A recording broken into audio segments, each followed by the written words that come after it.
You have creative block.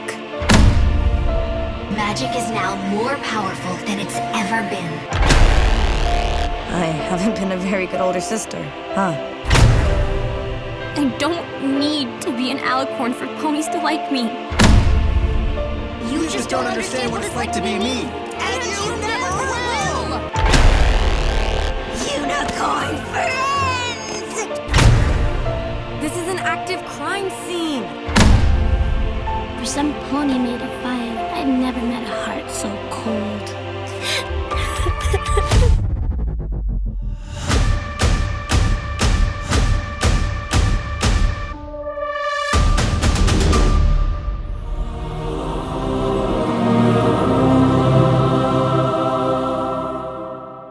Well, this peculiar video has been a long time coming, and yet it's still going to get lost in all the Gen 5 hate videos, isn't it? No! Stop it! Enough of that! Aw, look at this cute snowflake I made. Isn't it very suitable for this thumbnail? Enough of this already. Okay, I don't want any more of this pathetic hatred around the fandom. Do you hear me? This kind of videos is not fucking hell. Stop it. Get some help. Tell you what, Fluffbutts, if this video reaches 200 likes, I will review the Winter Wish Day special just for you. Let's see how determined you really are.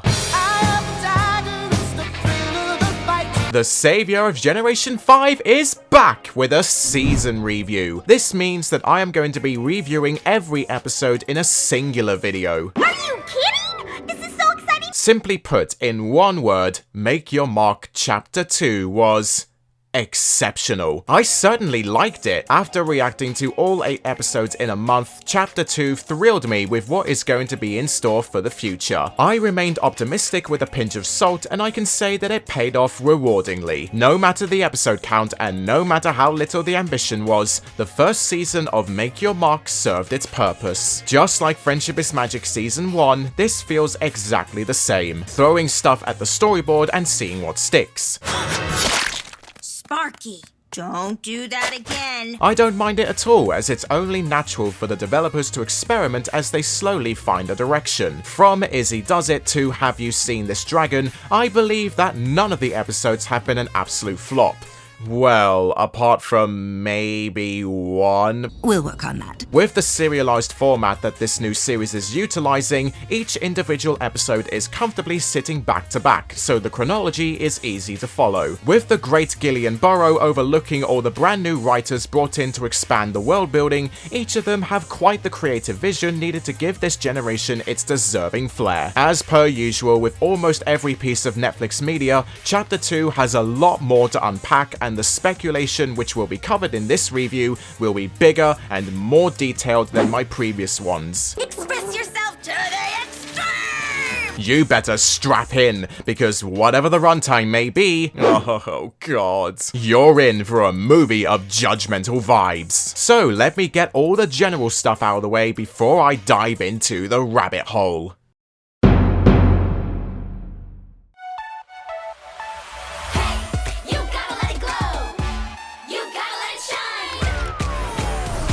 I fucking adore this new title sequence. It's so flashy, colourful, and straight to the point with the characters. Each of them popping in and out of their significant locations in sync with the extremely catchy music. God, it's satisfying. The lyrics are inspiring, relating to the characters featured so far to make their mark, defining their aspirations into reality. That's why I smile at the opening words. You gotta let it glow. I love that for each portion of the intro, the main 5's cutie marks get right up in your face too. It brings the characters' passions to the forefront, never letting you forget what kind of ponies they are. Like Pip with her passion for singing, Izzy with her crafty temperament, and Hitch being the dependable officer. Plus, the fact they even gave Opaline and Misty a slice was rather respectful. It displays a unique likeness towards the main villain, so her ominous presence is always recognized with the audience. Nice touch there, Gary Yee. Either if you love or hate Opaline, you can't deny that she will be sticking around. The style and fluidity of the animation, it has improved. No longer does everything look seriously matte, and the clippiness of the animation has visibly upgraded. The range of visuals in each episode are beautiful, and the cinematography in a handful of scenes are undoubtedly some of the best I've seen on TV. Just because all the episodes took place in Maritime Bay doesn't mean the number of special moments are stripped of their potential. Friendship is Magic did exactly the same thing in Ponyville for its first season, so there's that argument cleared. Silly me. I congratulate the producers for further employing talented people that wanted to help the show's integrity stay intact on screen. Concept artists, animators, art directors, and even modelers. You are all doing such a good job. Thank you, every pony. Your gifts are all so lovely.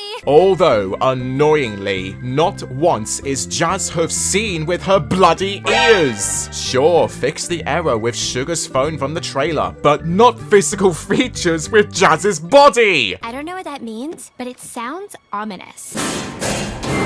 We witnessed the return of the lovable main five, and their voice actors have also wonderfully improved. Either that, or I just miss James Marsden too much that I now have Stockholm Syndrome with the current VAs. I loved who you were before, but you're not the same anymore. Nah, for realsies. JJ Gerber, Jenna Warren, AJ Bridal, Anna Sani, and Maitreyi Ramakrishnan have done such an excellent job at continuing to bring a level of alacrity to the ponies and making them sound way more exuberant than before. They gave their own spin on the heroes, and the main five are doing just fine in their voiced performances. We cannot forget about the delightful inclusion of all the side characters too. The cast is consistently increasing, and I am all for the flood of new characters. More! I need more! The music in this series is good. Composers Sean James Boyer and Ben Pinkerton have a long way to compare to the glorious Daniel Ingram, but they do such an efficient job at guaranteeing the audience aren't going to be subjected to the same genre of musicals. We have pop,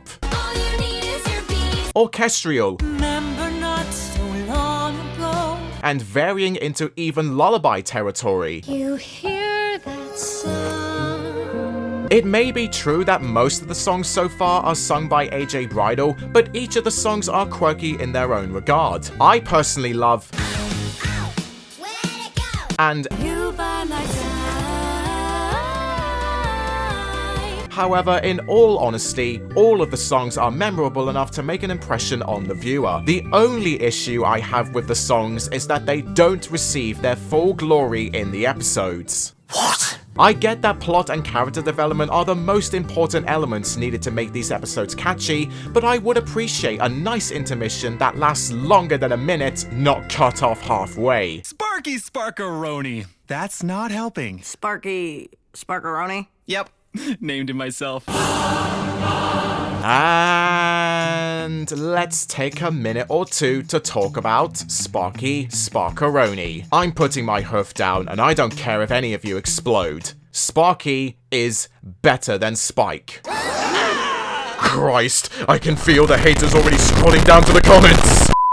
Okay, allow me to explain why. 1. He is a baby dragon. You can't blame him for being accurately represented as one. Be happy that his whines and cries don't even take up a quarter of his screen time in all 8 episodes. Spike clearly has a higher level of maturity and intelligence than Sparky, separating him from the sector of being specifically classified as a baby. If you're despising Sparky purely because of his age, then you ain't giving him the chance of seeing him potentially grow up into something more developed, especially when we learn that Sparky is not an ordinary dragon with his transfiguration magic and when he communicates with the tree in growing pains. There's evidently more to Sparky than we and even the characters in the show know about him, so there's only one thing we have to give the dragon: patience.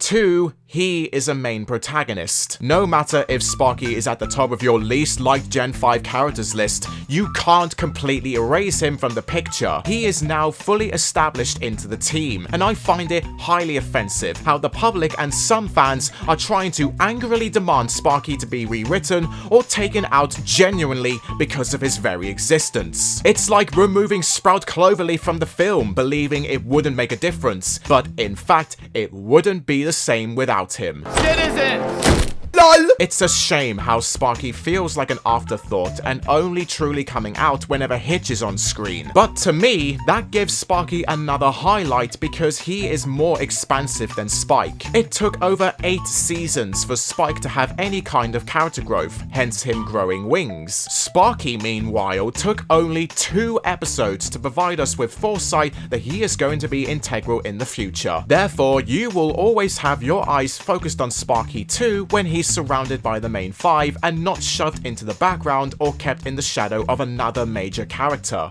Sparky's Dragonfire transformations are amazing, and he's just a baby. All of this unnecessary hatred for Sparky makes me sad. If Sparky wasn't made a crucial plot point in the first Make Your Mark special, Chapter 2 would never have been so interesting. Without Sparky, Opaline wouldn't have been made so menacing with her mission to take over Equestria. Get that dragon! Without Sparky, Hitch would have remained a drapey comic relief character.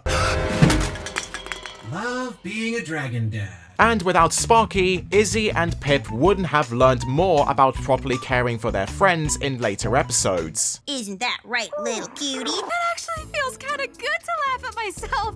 Thank you. Personally, I feel bad for Spike in that regard because he had tons of potential to be fleshed out in so many stories, which is why both Spike and Sparky are underrated characters in their respective generations. No one could ever replace you, Spike.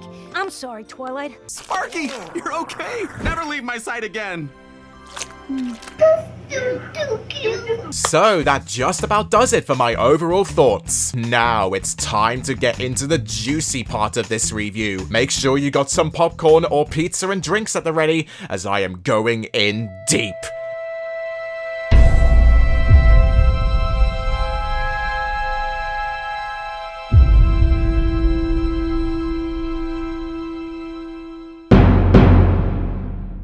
If I was to tell you that this episode was actually an adaptation of an I Can Read children's storybook, you would probably believe me. But that's the funny thing. The beginning episode of Chapter 2 tells that story way better. Izzy Does It is a lovely start to the series. It's definitely not the best, but there is plenty of Izzy goodness nestling inside. If anything, this episode sealed the deal of Izzy's position of being the artistry strength of the main 5. Not to mention the many lore-related questions that flooded our minds with a demand for answers. So let's find out how Izzy Does It kickstarted Chapter 2. Has anybody seen my crafting glasses? Never mind. Got 'em. Time to get to work. Kenneth the Bird gives a roll call of establishing shots to iconic locations in Equestria, warmly welcoming the audience back into a changed and flourishing world. At the Crystal Bright House, it was humorous to see Izzy indulging herself in her whimsicals. She was relatable to even me, as I sometimes sing to myself whenever I'm working alone. Unless it's upside down. Zip and Hitch also come along together. I swear they are a couple now. And Sparky accidentally tips over the tower. This was rather a cool bit of action to kick off the mysteries surrounding Earth ponies finally having magic. Generation 5 treats all species of ponies equally by giving the 3 tribes unique slivers of magic. Zip continues to investigate more about the Cutie Mark's power, just like what we saw with her role in the first special. Her operative character suits her rebellious and adventurous nature, so I'm happy that the writers are insistent of keeping those traits of hers solid. Because I lost my crafting glasses. I suppose Equestria's gravity took a break then, since the glasses were seen falling before the intro, and when it ended, they were still in the air. God knows how Izzy would have given the tower as a present for Sunny, but a bracelet is the solution, and I found it sweet how Sunny openly accepted it. Oh, this is the most amazing birthday present ever! Izzy was the first proper other species friend she made, knowing this from a new generation, so Sunny's generosity is certainly appreciated. It's Izzy-tastic! How nice. During their stroll to the craft fair, our 2 sneaky little buggers, Opaline and Misty, have been spying on the heroes ever since the ending of the first special. This is the first time we are introduced to the espionage device, the Alicorn Mirror. The fact that it is introduced from the offset is of substantial value for the antagonists. In a scheming sense, they've already gained an advantage, and I love that. Excellent. When villains are given the upper hand early on, the audience can constantly feel on edge, knowing anything could happen the next time something wicked is planned. The main five are oblivious to the information they're unknowingly giving Opaline and Misty, and you end up wanting to yell through the screen at them to notice. It's enjoyment for the interactive viewer. She's a genius. Jump cut to the craft fair and we get a chuckling moment of seeing gigantic fruit and veggies. I think it's noteworthy how the food was conjured by Earth ponies not having enough experience yet. Earth pony magic just keeps getting bigger. There would be no development if Earth ponies were displayed with instant proficiency with their newfound abilities. The team of writers indeed have a story arc in mind, so the sight of the massive food makes me grin. Like Twilight Sparkle says in the second episode, magic is now more powerful than it's ever been, and Earth pony magic has been activated for the first time. Earth pony magic was never a thing in Equestria, and now that it is a thing, obviously at first, it would come with silly naivety or growing pains. Hey, that's the name of the show. Izzy bumps into Pip, who hasn't stopped streaming on Cliptrot ever since the movie, and she draws attention to Sunny's main accessory. Come on down to the craft fair and get one for yourself, Pipsqueaks. Hold up. Excuse me, Pip, why did you just advertise her without a moment's notice? I know the grand outcome of this one engagement pays off positively, but this was reckless pressurizing from Pip here. Izzy's face pretty much explains it all. And oh god, I'm having flashbacks to the fucking Ticketmaster. You didn't know? Twilight has an extra ticket to the Grand Galloping Gala! The Grand Galloping Gala! No. Sure, the friendship lesson. Let's just call it that. All about not hiding your creativity and letting your talents fly is splendid for inspiring many children watching. Although Pip's execution of it in this scene somewhat bugged me and can be easily misunderstood. Thankfully, Pip somehow saved herself with the first song featured.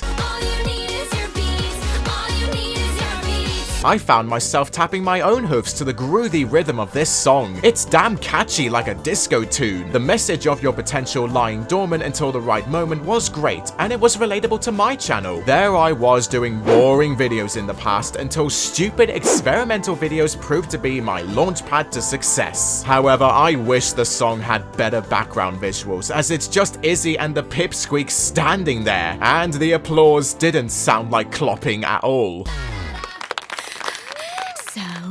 What do you think? Aw, that's no fun. You're no fun.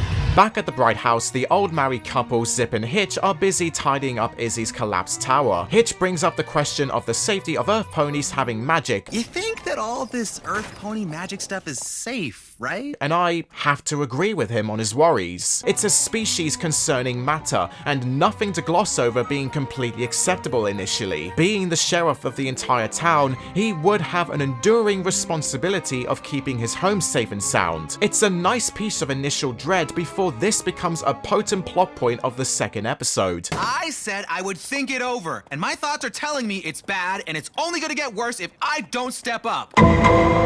Zip hugging Hitch while she vomits information about her personal mystery was so adorable. This is where we witness Sparky in his mischievous element. It's flippin' hilarious how in the middle of Stormblazer's deep-thinking slumber, the green beastie is there in the background undoing both ponies' work. And to think Izzy does the same thing later on... I literally just finished putting all of that in there. Oh my god, this episode has humorous contrasting moments between characters. Plus the fact that Sparky sleeps on Hitch's ass is kinda cute. Pip's bedroom is literally my own, and in my eyes, I like how modernistic it looks. Ring light, laptop, huge mirror, huge speaker, dragon plush, and Pip's attitude alone makes me groan. Oh, a message. I guess I can take a teensy break.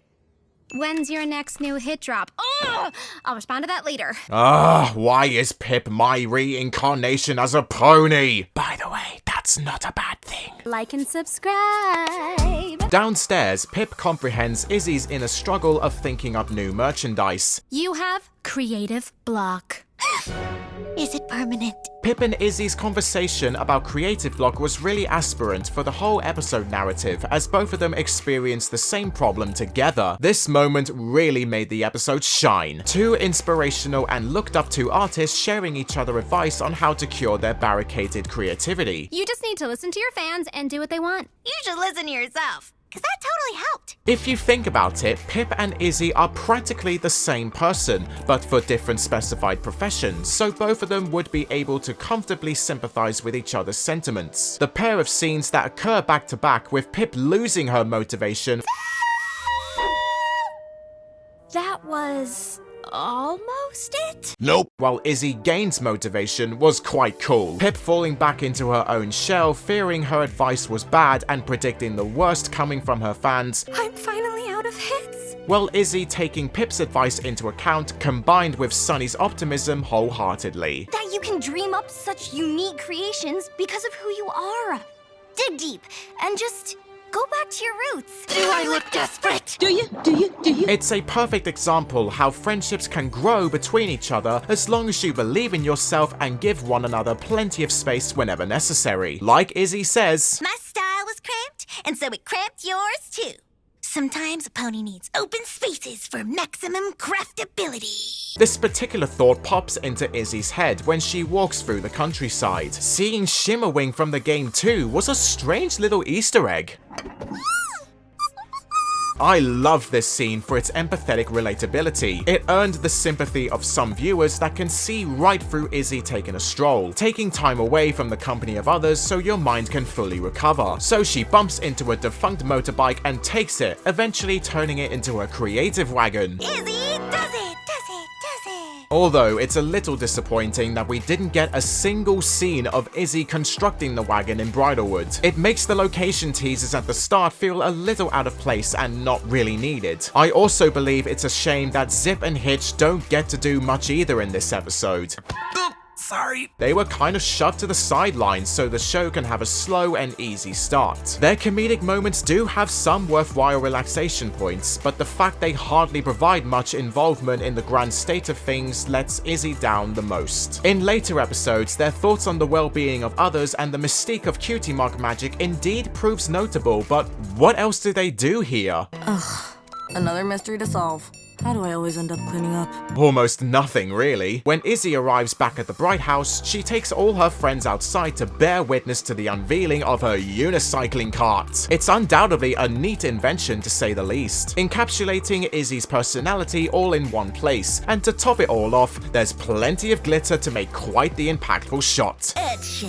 Forget the Gen 4 continuity. What I want to know is how dumpster diving from Tell Your Tale originally showed the cart first 4 months before this episode. Wibbly wobbly, timey wimey. This is just as confusing as knowing how much time surpasses in the whole of Friendship is Magic with each episode. The main five celebrate Sunny's birthday with a massive dance party, thanks to Izzy giving Pip's song from earlier a bit of a unicycle. And you know what? This version of it rocks too!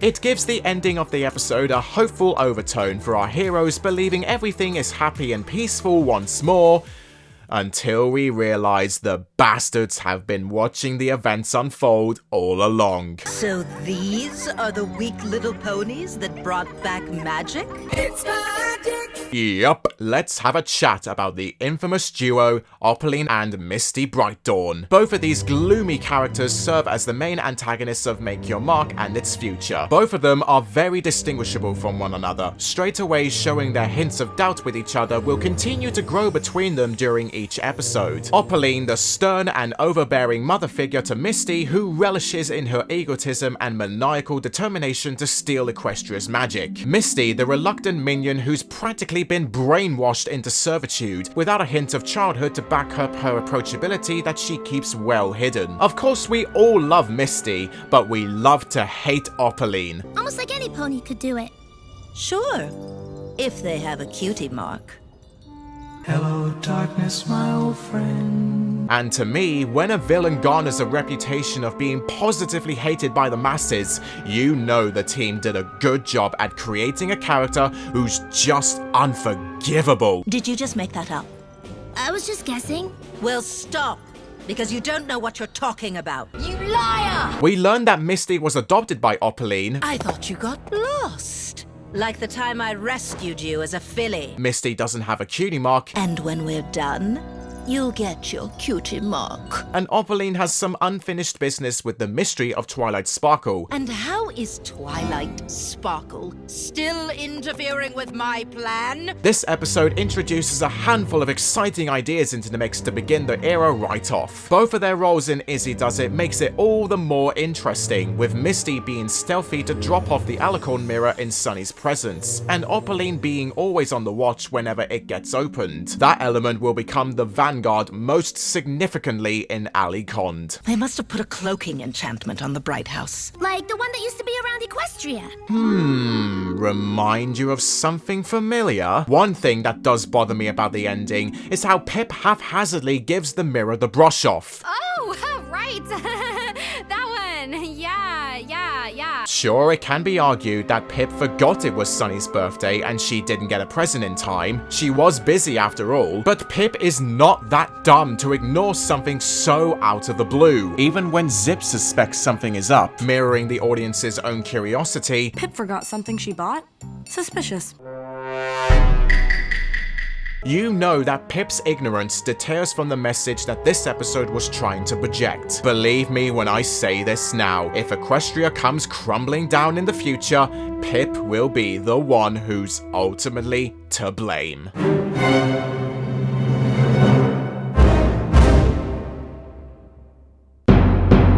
Alrighty, time to cover the episode that blew my mind the most. Growing Pains. As long as we got each other, we got the world spinning right in our hands. This episode was fantastic in bringing back the satirical undertones from the movie and the previous special in a more domestic approach. That way, it was able to be stretched out more expansively so it relates closer to the Earth Pony magic concept that was introduced in episode 1. Plus, Sprout comes back! Stop the stomping!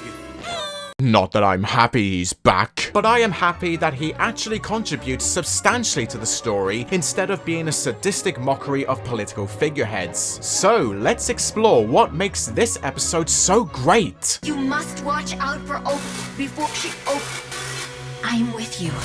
Just like how Izzy Does It mainly focused on Izzy's character, Growing Pains does the same, but this time for Hitch. That becomes the principle straight away when the episode starts with him taking a morning stroll through the bay. It's become a frequent prospect of his representation that Hitch has a track record of being by himself and working like a lone wolf. The fact that the opening is set in the early morning with a low number of ponies around immediately sets the tone for the episode. It's going to be quite ominous, and Hitch, including us watching, are going to have to be enlightened to the mystery that's about to be unfolded. First, he encounters Dahlia, who accidentally blocked off the entrance to the station, and then he meets the Pipsqueaks, who got themselves stuck in a game of Vine Twister. It was established in episode 1 that Hitch became increasingly worried about the prospect of Earth Pony magic becoming too uncontrollable for everyone. It further gets displayed by Hitch's facial expressions when he actively denies his divided opinion on magic, which creates some hilarious accidents when the Pipsqueaks develop the wrong idea about not holding back. Hitch said use all the magic you want. Don't hold back,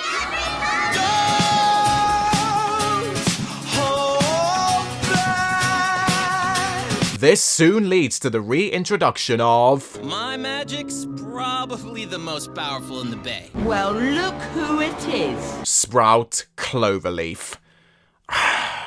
I'm sorry, but I still don't like him. Anyway, back to it. Bye-bye. Sprout's inclusion in this episode is one of great satisfaction as he triggers the cause of the chaos. Sprout's growing pain of trying to prove his magic is powerful to his parole officers is one plot point that'll get explored later on. This opening was amazing fun to see a giant glimmerberry, Indiana Jones style, hurdle through the bay. Hitch's heroic instincts were a joy to see be kicked into life, only for him to end up getting juiced. This whole chase scene definitely made me laugh and is one of the best scenes in Chapter 2. The adrenaline combined with Hitch's conundrum around magic reels the audience in full of activity. It's another beautiful day in Maritime Bay. It's another beautiful day in Maritime Bay.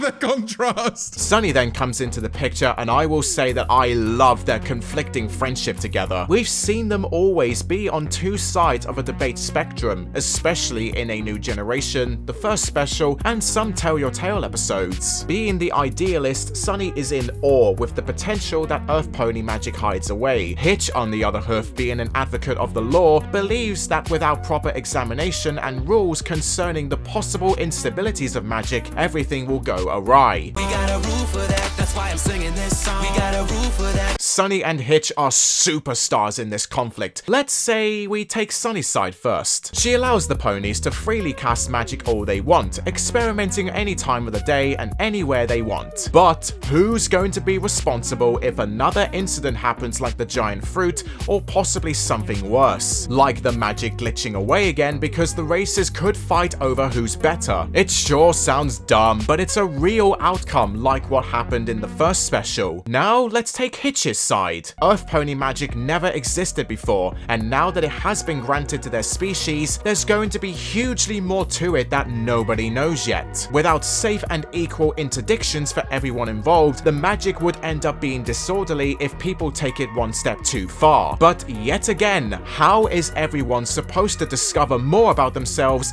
if they are constantly restricted from doing what is morally right for them? Maritime Bay would slowly lose its cultural prosperity due to the rules implemented that are deemed too irresponsible from the public. We can't cut off a whole planet of possibilities. More like a cosmos of calamities. This altercation builds up to Sprout's most defining moment when he proves both Sunny and Hitch's points at the same time, growing the fruit to achieve a world record size before harming himself because of the magic going over the top. The source of the complications came from Sprout, so it's only natural that both ponies would go to him first before officially investigating, which helps support why he wanted to upstage his officers. You wanna see? Does it involve sweeping? If not, then no, Sprout. Honest. Just need to warm up. I'm not going to lie, this scene made me like Sprout a little more, even if it was at the expense of seeing him getting hurt. This follows up with Hitch pacing around the office until Sparky goes on another mischief rampage. Their relationship together, no matter what, makes me smile. Love being a dragon dad. Get it? Because he's rubbish at being one.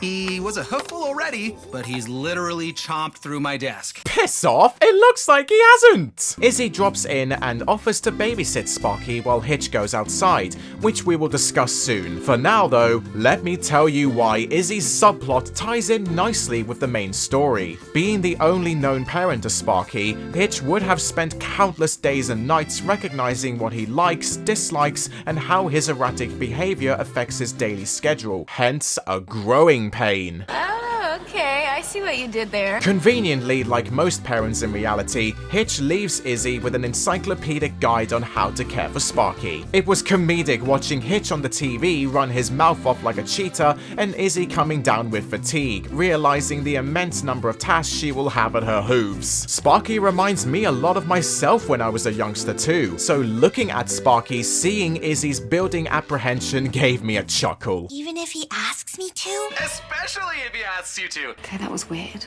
Like, you can hear me.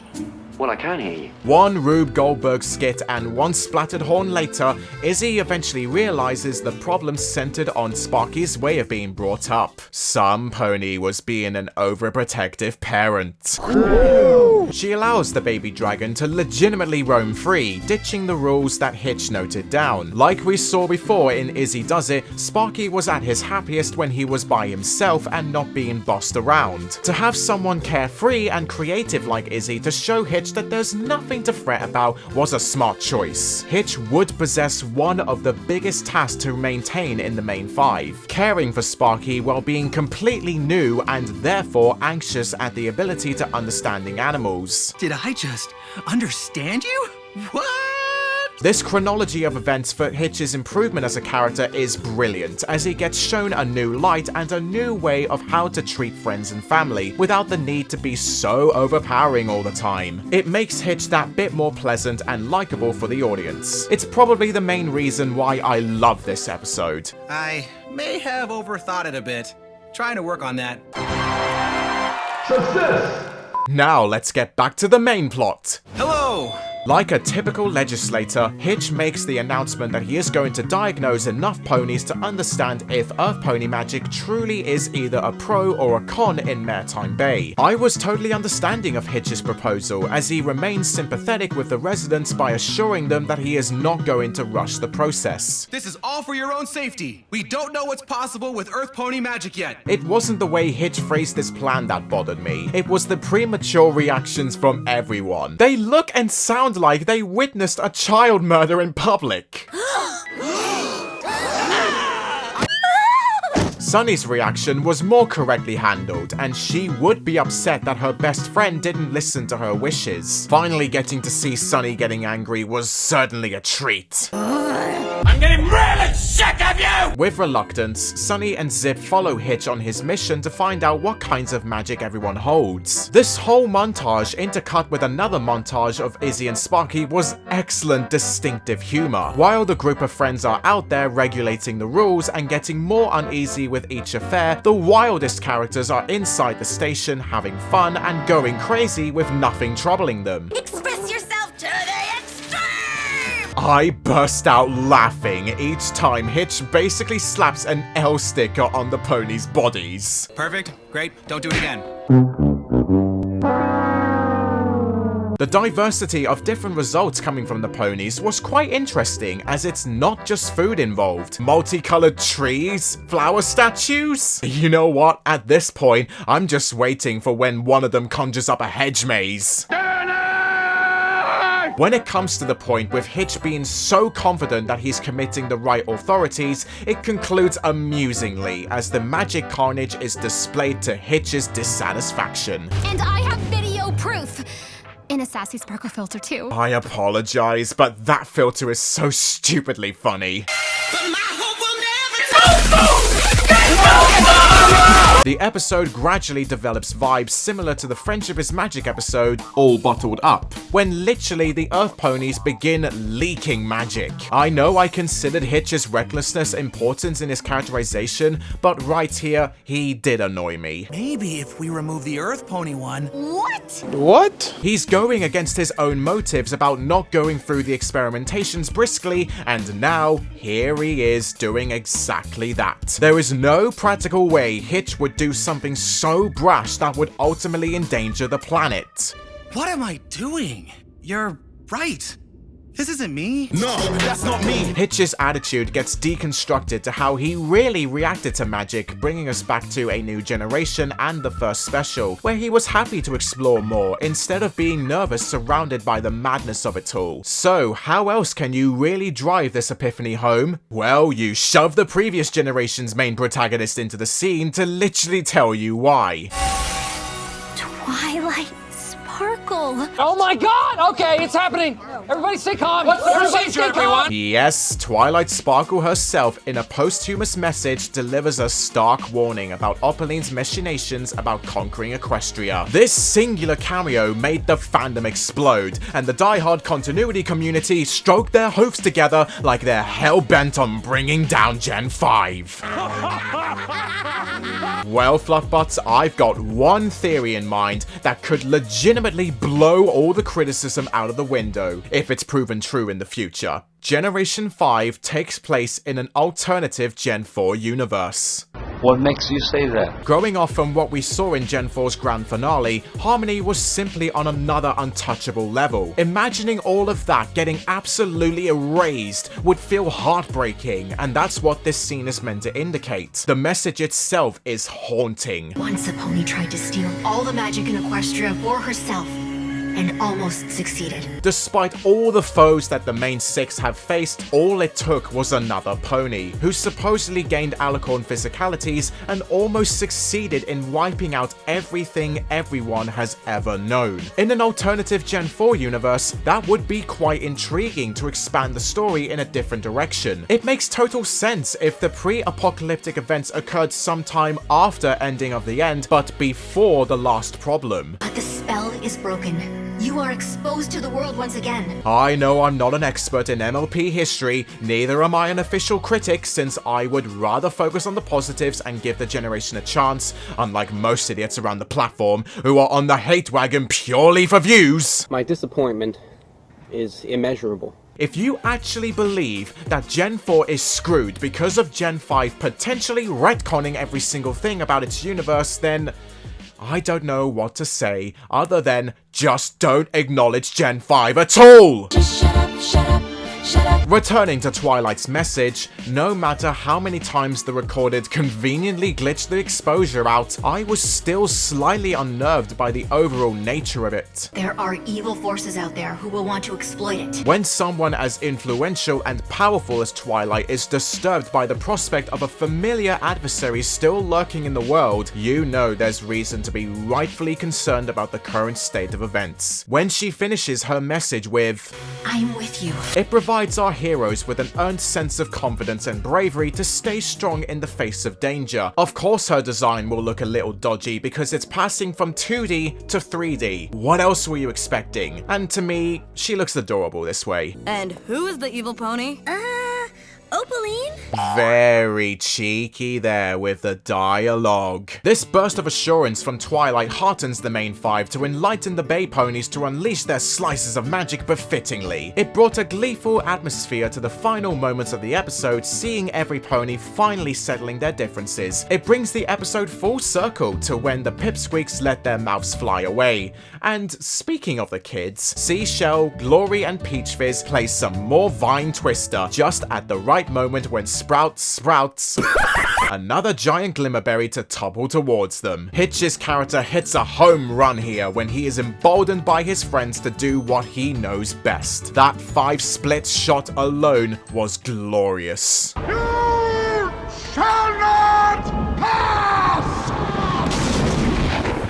They magic up a tree to save the Pipsqueaks, and once again, they become the juiced victims. Hey, look! We're a friendship smoothie!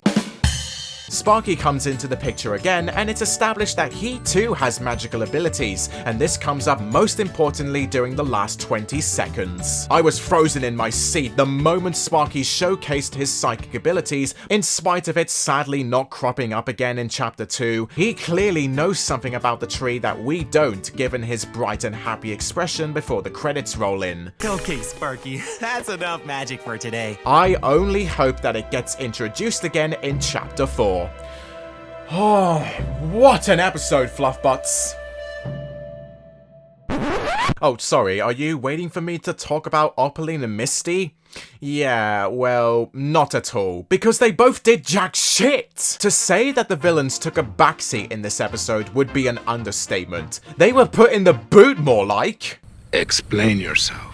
Only appearing in 2 scenes that don't contribute much to the plot, and those sections are 11 minutes apart. I sincerely believe they shouldn't have been in this episode at all, because their roles in the next episode are, to put it simply, amazing. All they did in Growing Pains was the following: Opaline complimenting herself. If it was me, I'd have checked my pout every minute on the minute. Misty complimenting Opaline. And what a pout it is, Opaline.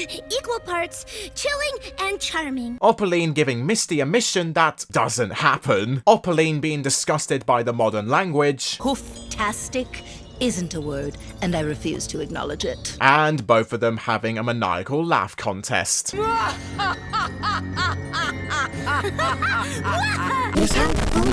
However, I did like how Opaline actually behaved warmly with Misty here, wanting her to fit in with her wickedness, despite Misty's cute difficulty.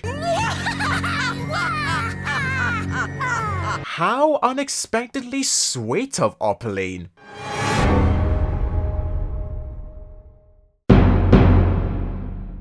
I believe it's general consensus at this point that Portrait of a Princess is the best episode of Chapter 2. It's not my favorite one, but I fully understand why it's considered the #1 episode to many people. This is quite simply the Zip and Pip episode we deserved. I want you by my side. Episode 3 is a masterclass in exhibiting relationship dynamics concerning family and exchanges between siblings. A realistic and commonplace dilemma that could have effortlessly ruined the sisters' reputation. But why didn't it? Why does this episode get so much attraction from everyone? Why is it so beloved? Well, hold on tight. Time to go for a ride! Oh, I can't stand you! You're so exhausting.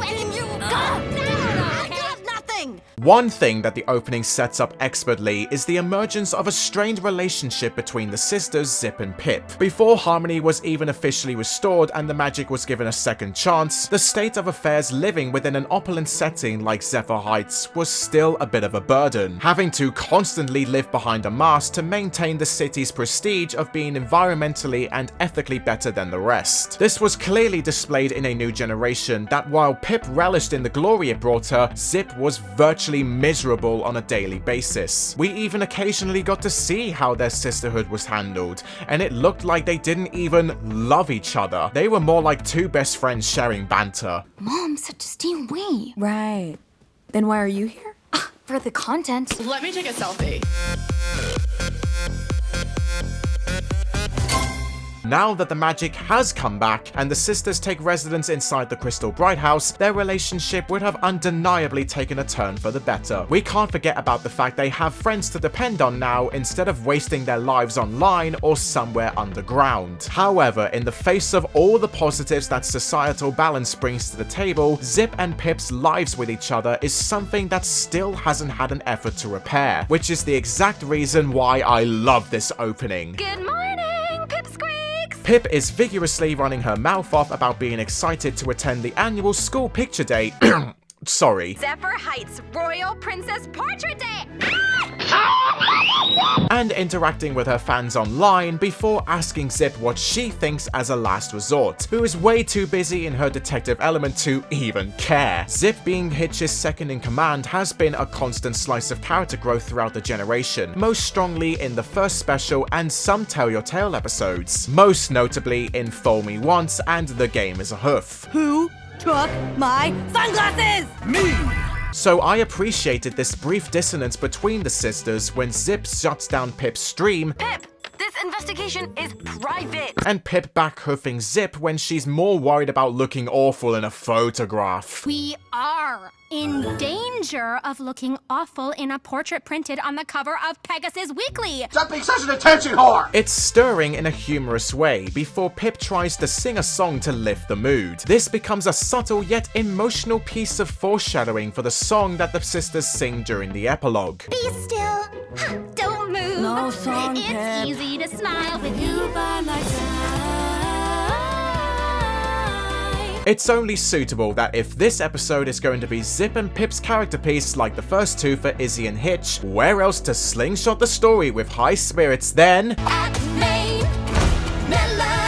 this location was previously introduced in the first special and countless Tell Your Tale episodes, so I find it particularly riveting that we return to the salon again. The main melody is the prime location for most of the interactions between the cast. I like that as it gives the location meaning and a heartwarming aura to later events, especially when Queen Haven finally has a musical number of her own. I call this one Pony Love. The visuals are definitely vibrant, and the way the camera is positioned below pointing up at Queen Haven did give her a dominant feel, like the royal ruler that she is. The way the rhythm and Haven's lengthened lyrics made me sway a little, but like many others have said before, I find it disappointing how the song is deliberately cut off. The mountains I have climbed. You cannot deny that you would feel somewhat cheated by not getting to hear the full song on screen. The fact that it still goes on after 4 minutes of runtime is slightly unstable. Yes, I know that the full song is on the album, but that's not the point. Either go big or go home. Why don't you just go home? Sunny exhibits more of her natural curiosity towards Pip for learning all about the portrait day, firing on all cylinders with questions again. It brought me back to the scene in A New Generation when Sunny was quizzing Izzy all about her species. Do unicorns really live in trees? Do they eat pizza? If so, what toppings do they like? Here, in this episode, I find her behavior more approachable and friendly because, you know, they're friends now and not total strangers. What kind of portrait are we talking? How long has this tradition been a thing? Is the portrait used for anything specific? There's no doubt that Pip would be all in to answer questions, as there's still more to learn, and I adored that about this conversation. And the picture shows up everywhere, even on our Pegasus money. You legit have Monopoly money, Pip. Duh. Alternatively, Zip remains apathetic about the hype centered on Portrait Day. It's hilarious when Pip stomps her foot down and demands Zip to leave her stubbornness behind just for one day. Zephyrina Storm! Only Mom calls me that. It gets even better when they both have different reactions to their mother turning up on their doorstep. Quick! Hug, Mother! Mom! Hi, Mom. That's it? Show some respect for your elders. Pip and Haven want to have the most luxurious hair treatment done, while Zip wants out before ending with... I was thinking maybe I'd skip the... Zephyrina Storm! Oh, you're in trouble, girl! While all is peaceful and gossipy in the main melody, Opaline and Misty have been secretly scheming for how they can lure the sisters away. Celestia knows how and where Misty obtained a photo of the royal family, but it becomes the seed to sprout all of the episode's predicaments. This exact picture is one of great importance for showing the difference between the past and present lives Zip and Pip now lead. Their personalities were always so different, but they laughed about it then. Once upon a time, the sisters were practically inseparable and always enjoyed doing the same things together, as shown by their smiles and them nuzzling. Shown in the ending, there's a beautiful panning shot of the same royal portrait alongside the following years where it captured their eventual separation from each other. We used to love this stuff when we were little. Why not recapture that feeling and just enjoy it? It gives one scene Queen Haven has in the salon with Sunny extra emotional weight, where she wishes Zip and Pip could just get along together and laugh together again. Did they get along as fillies? They were attached at the wings. They did everything together. Regardless of how ingenious Misty's plan is to trap the sisters, it's still physiologically deceitful how Opaline proposes to use their childhood pleasure for her superiority. Opaline doesn't honestly shake my nerves until the 4th episode, but the way her attitude expresses itself insensitively here is a welcoming starter. I have to give Opaline even more consideration when she has the acknowledgement to say this. Be extra careful with the older one. She's far too curious for my liking. Remember when I said they've already got one advantage over the heroes through means of the Alicorn mirror? There's ought to be plenty of occasions for when Zip and Pip were in view of the mirror and Opaline shrewdly studied their every move. Okay, I just realized that while I was editing this video, Opaline was not watching through the mirror. She was actually watching through Pip's stream, so that may be a bit of a mistake on my part. But still, if Opaline is able to watch them through the stream instead of the mirror, then my point still stands that she can still study their every move, because now she has 2 ways of perspective.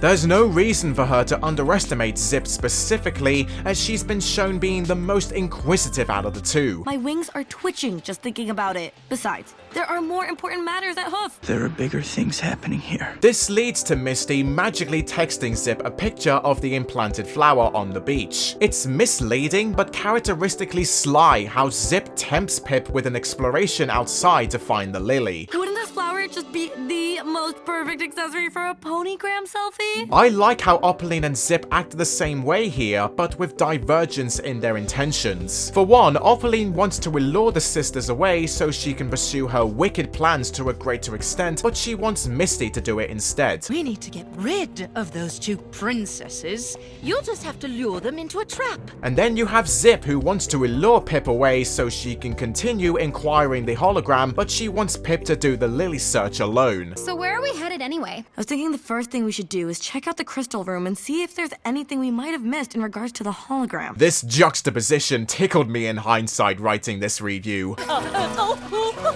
In the second act on the beach, the sibling drama starts to erupt, and it's even the beginning of their lost attachment with each other rebuilding itself. It's a relatable subject that many audiences can feel a poignant connection with through the characters themselves. Zip and Pip's continuous arguments and moments of solace reminded me so much of the memories that I had with my own sister. Let me just tell you a story. Are you sitting comfortably? Yes. Good. Then I'll begin. Every day when we were around in primary school, we would enjoy doing all sorts of shit outside or in front of a crappy camera in our house. But throughout time, we slowly drifted apart, and anytime we talked, it was just passing comments and not full-blown chats. Now in the present that she lives away from me and my parents, I hate admitting this, but I do miss her.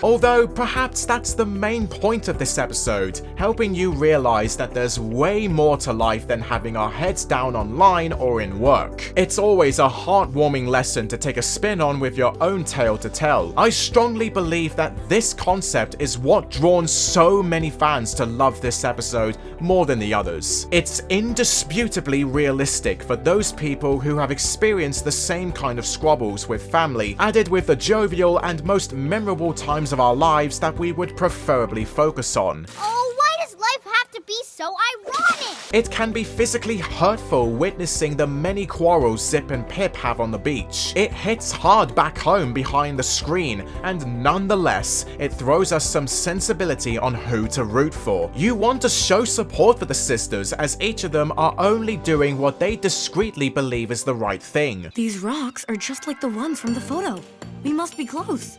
Yes! On one hoof, Zip continuing to investigate around the beach for more evidence that ties in with the Twilight hologram and who sent her the message that triggered the exploration. On the other hoof, Pip resumes her internet antics by always being on top of the status game with every picture and stream she puts out when she encounters the Pipsqueaks, who are equally excited to see their idol again. This stuff is supposed to be secret, but I told every pony I'd be live streaming on Cliptrot all day. For the content. But then on the opposite sides of those hoofs, you don't want to root for them, as you cautiously realize that they are just as bad as each other to a farcical degree. Zip clearly isn't interested in wanting to find the ocean lily, so she disguises her true intentions with her spy gear and second thought out mutters. It feels similar to the Twilight hologram somehow, right? And Pip doesn't listen to her sister's demands to keep their location confidential because she's more attentive to her promised online schedule. I love it when Pip always has a reason to back up her claims about using her phone when Zip questions her about it. What did I say about keeping our location a secret? I turned the geotagging off. No social media. But I put a filter on it. No social media. As it helps to create tension between the sisters before the penultimate blow. But the truth is,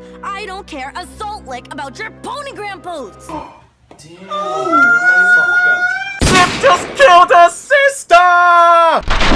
This one engagement becomes the breaking point for the sisters before they ultimately find the ocean lily in a concealed cave under the bay. Yet both siblings are too embittered at one another to properly take in the discovery, which lands them in a final fight. No matter the horse puns. I can't believe you're acting this filly-ish.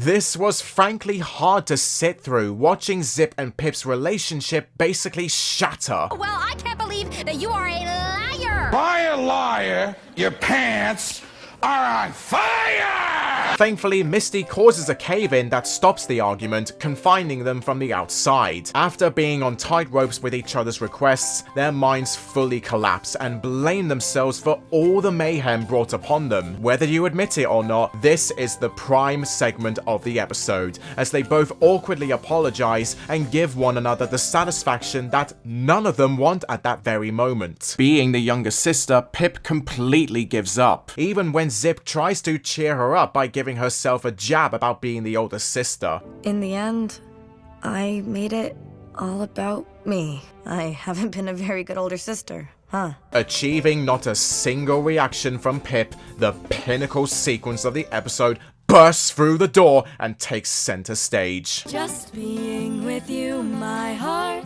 opens wide. It's harsh to even think about hating this musical number, because it's just gorgeous in a familial perspective. As it all comes clear to me, you're my best friend, my family. The song legitimately shoves the brightest spotlight on Zip and Pip, and the way the cinematography is shown throughout the song is one of the most charming pieces of animation I've seen. The illuminated water backdrop on the cavern wall is so soothing and adds a flare of tranquility to the singing delivered by the sisters. I wanna capture this moment as we hit our stride. Conveying a bit of awareness for our own families, and yeah, the song's orchestric struck my heart and made me think back on my own sister and how she's doing herself. Why am I thinking this? For fuck's sake, Fluff Butts. I didn't expect this when I was voicing the narration for this review. I think I need to text my sister. Portrait day, I want you by my side. One pathetic sub-story later. Alright, I've taken a break, Fluff Butts. Don't worry, I'm okay. We chatted a little, and yeah, she's all fine and dandy, nothing to fret about. Here's a text to prove it. Anyway, let's just finish this up. After the mental breakdown-worthy song ends, Zip and Pip comfortably manage to find a hole in the cave that provides their exit. The introduction of the Pipsqueaks earlier on in the episode gives the story cogent fulfillment and payoff by having them using their flora magic to help set the siblings free. Like a famous man once said, don't bring ponies to the beach if you ain't gonna let them set your rump free later on. It was a terrific scene to witness Seashell, Glory, Pitchfizz, and the other fillies rescuing their idols. This did make me smile, and it was delightful how Pip promised them a shout out. Even the smallest gestures can mean the dearest of sentiments. But I'll be sure to give you a shout out in my next Clip Trot stream, so stay tuned! Typical. Zip and Pip make it back to Zephyr Heights in time for the portrait, much to their mother's surprise of them not sprucing themselves up beforehand. To you two. It gave me a good chuckle seeing the newest portrait added beside the others. Times may change and people adjust differently, but we are still who we are. But none of this has gone ignored under Misty's muzzle when she returns to Opaline's dark castle to announce the unfortunate news. Opaline's foul attitude steals the limelight within the final moments, as she doesn't give Misty the time of day by addressing her failure. I'm sure I can lure them out again. I just need to... Don't bother. At the start, both of them truthfully had some meaningful interactions, and what disparity it is that all of that is now gone here. So Opaline coldly proposes getting involved too, with a cliffhanger that freaked me out.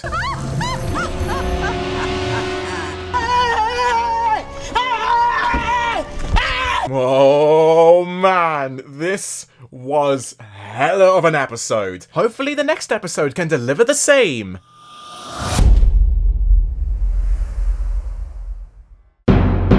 Oh boy, this episode. Hot take on this one, Alicond doesn't deserve the hate. What?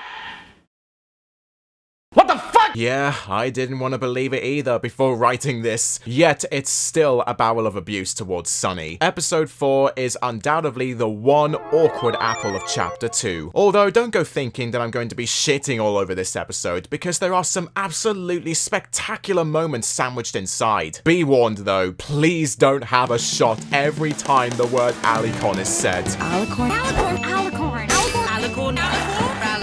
Alicorn. Alicorn. Alicorn. Alicorn. Alicorn. Alicorn. Alicorn. Alicorn. Alicorn. Alicorn. Alicorn. Alicorn. Alicorn. Alicorn. Alicorn. Alicorn! Stop! Alicorn. Alicorn. Alicorn. Alicorn. Alicorn.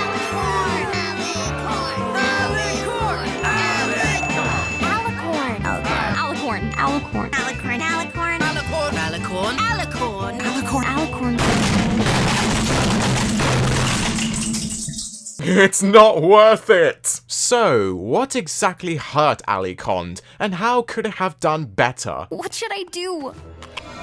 I feel so lost. As we all know by now, there's 5 main protagonists that make up the heroes of this generation: Sunny, Izzy, Hitch, Zip, and Pip. The first 3 episodes have been character studies for 4 ponies, so it's only fateful that the one in charge of the main 5 gets one too. 4 of these ponies fall under the sanguine leadership of Earth Pony / Alicon, Sunny Star Scout. I just want to help.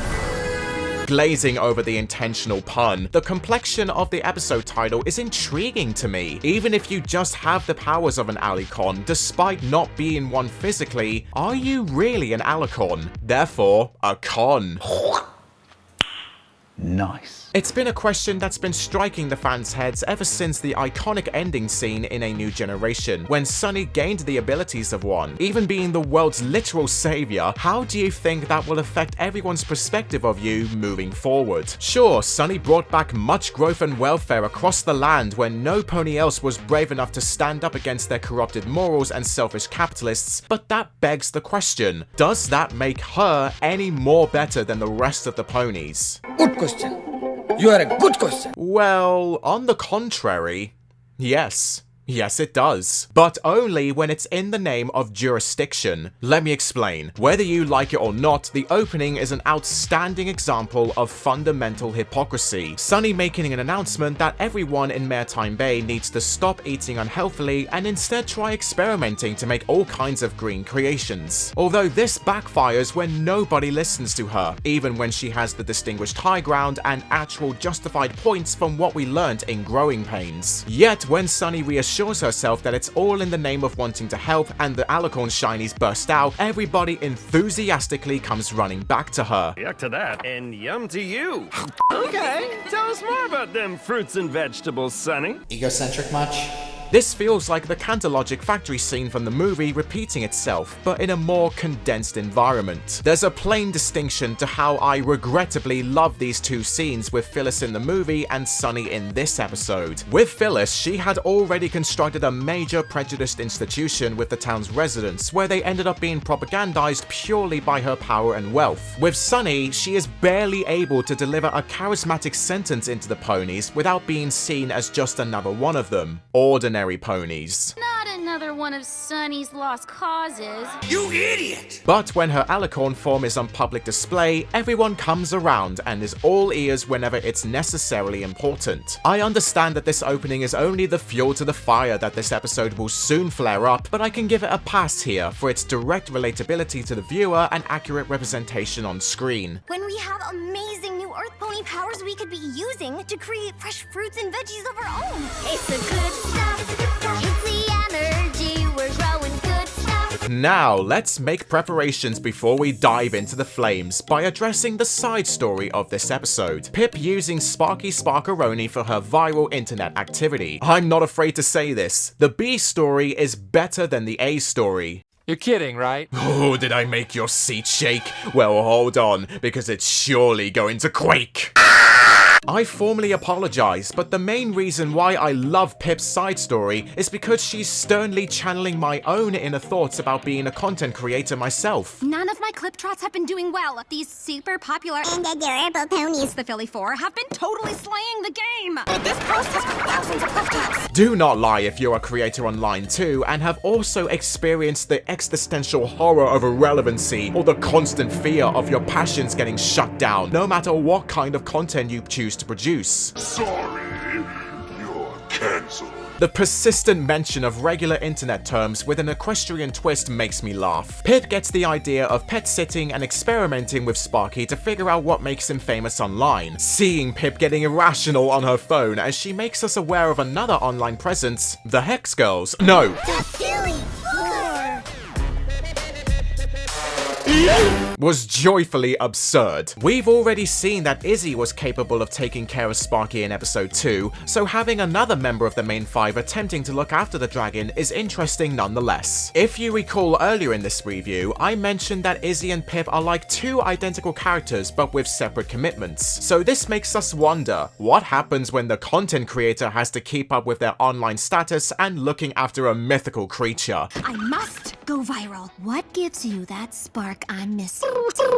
Usually I would find this genre of trying to be funny in front of a camera so boring and deprecating to the point where it ends up with me turning off my TV. However, I noticed that the execution of Pip impersonating whatever mischief or light-hearted act Sparky puts on is one that's playfully acceptable. It reminds me of the entertainment the Cutie Mark Crusaders performed in the Friendship is Magic episode, The Showstoppers. It indeed is cringe comedy, but why does that matter? What exactly is bad about Pip making a mockery of herself online? It looks uncharacteristic and the humor does sound like it's scraping the bottom of the barrel, but in general, it's only harmless fun and all you can do at least is smile at Pip's failure every time. What does Sparky have that I don't? I have to get to the bottom of this. Well, good thing I carry several phones on me for good measure. No! Pip's egotism in the salon scenes helped me continue lightening up to Sparky and helped me find the positive side of her narcissism. If you'd like to know, I once despised Pip Pedals completely because of her bloated vanity. It irritated me during the movie since it was her one character trait that got any screen time. I hated her in every aspect. However, before Chapter 2 came along, the first special and several Tell Your Tale episodes, particularly Sisters Take Flight, Main Melody, and Making a Fool of Me, showcased the brighter side of her character, that all was not as quiet as it seemed. This is brilliant, but I like this. Those stories assisted me to develop a soft spot for Pip, and her interactions with Sparky and Alicond became the icing on the cake. He showed her the true meaning of what his spark is. It's okay to laugh at yourself, and if others can see that too, they'll laugh along with you and love you for who you are.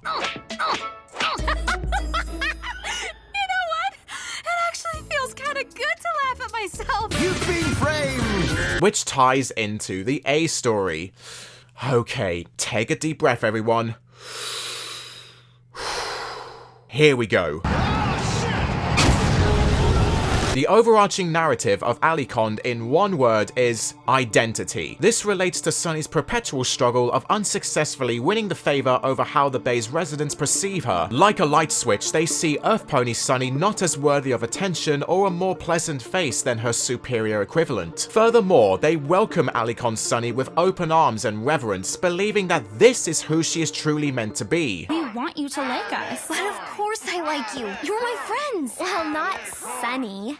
The alicorn. Ignoring the obvious flawed negativity behind this, I can see the constructive value this message has in the long run. People genuinely hold these ambiguous beliefs in the world, specifically centered around the black community, members of LGBTQ, and the sexism surrounding women. Nobody actually knows what those kinds of people have to painfully go through on a daily basis, wanting nothing but loving acceptance from everyone. Of course, I'm respectively not going to go into detail with those things, but I do know one element that connects us and this episode's story arc. With the heartless behavior that the ponies openly express to Sunny, it actively makes you want to punch through the screen and teach them some manners. My fellow ponies.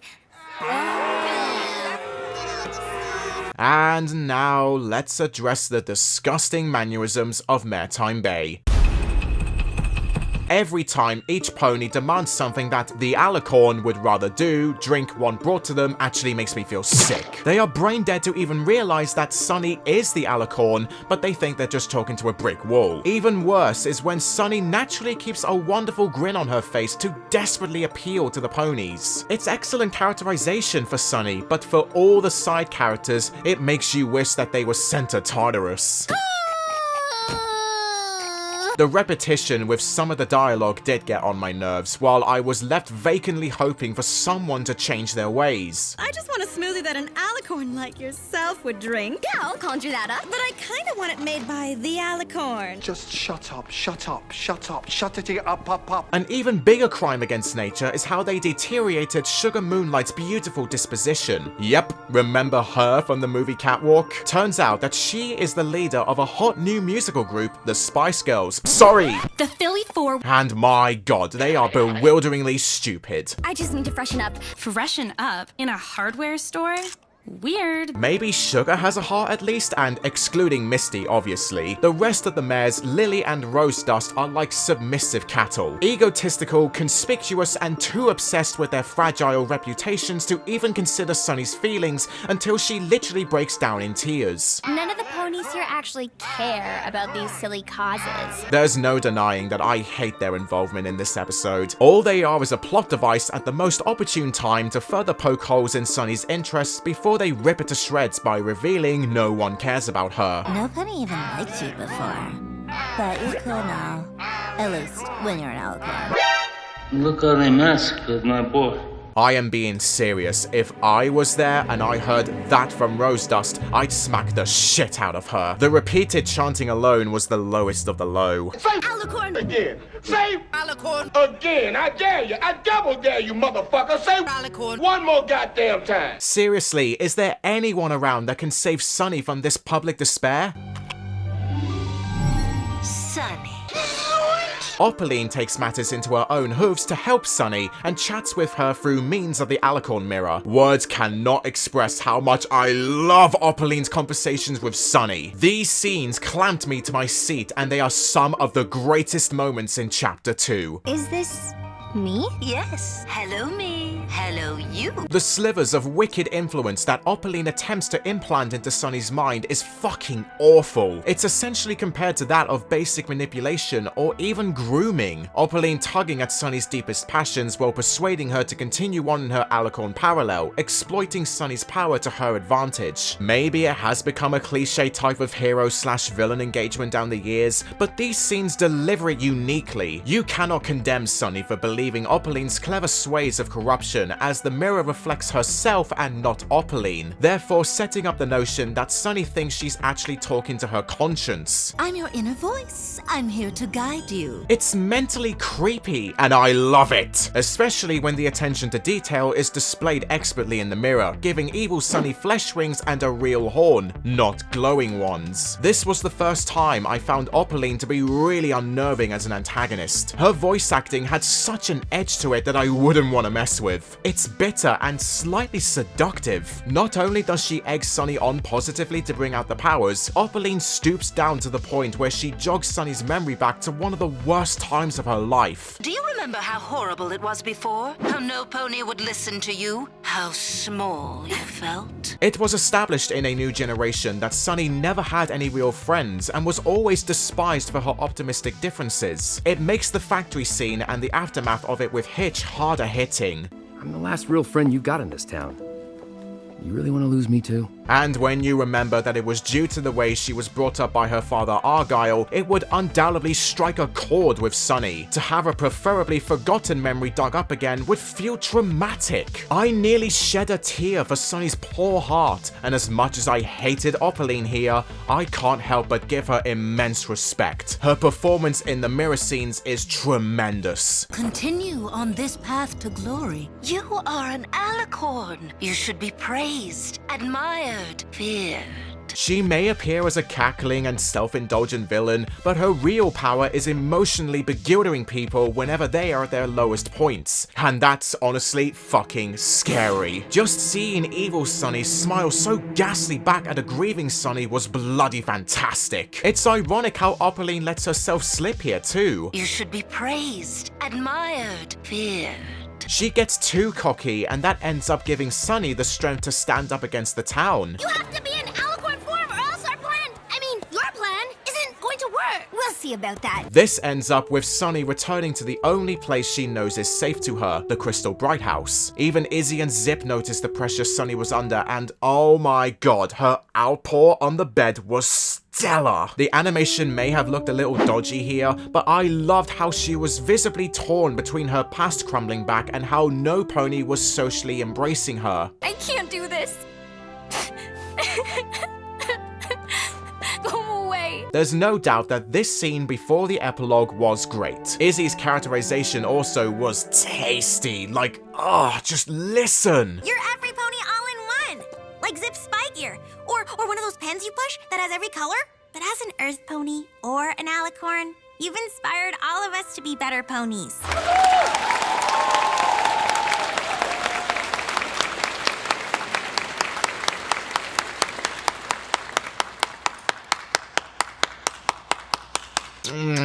She's like a fine wine. Give me more of that. Finally. Some good fucking food. While all the public disarray was going on between Sunny and everyone in the bay, her gorgeous friends came around and built her dream garden. What a generous gesture from them, and I do like how wholesomely designed it is. There's even a pip hedge, for Christ's sake. This kicks all the side characters out of the window in these final moments and slides the spotlight on the main five. Each and every one of them are just as special as one another. No matter if any one of them is feeling downhearted, they are all in it together. We knew you've been hoping to build something like this forever. So we made it happen. A little helping hoof for the pony who helps all of us to be better. Thanks Celestia for this uplifting ending though, because yet again there is another cliffhanger involving a brand new plan that Opaline whips out. Opaline's dialogue before Misty arrives is chilling, as she's ultimately determined to do everything by herself. I don't need another alicorn. I can finish this myself, the way it's always been. It's a subtle hint to the steadily severing relationship that'll end up standing on eggshells near the conclusion of chapter 2. It makes you plead that Misty will eventually see the light and no longer be trapped in the darkness. A pretty formidable finish to Alicond. But one thing that got forgotten about. Finally got some much needed me time, which is gonna end with myself, a bubble bath. Why couldn't we have seen Hitch in the bath?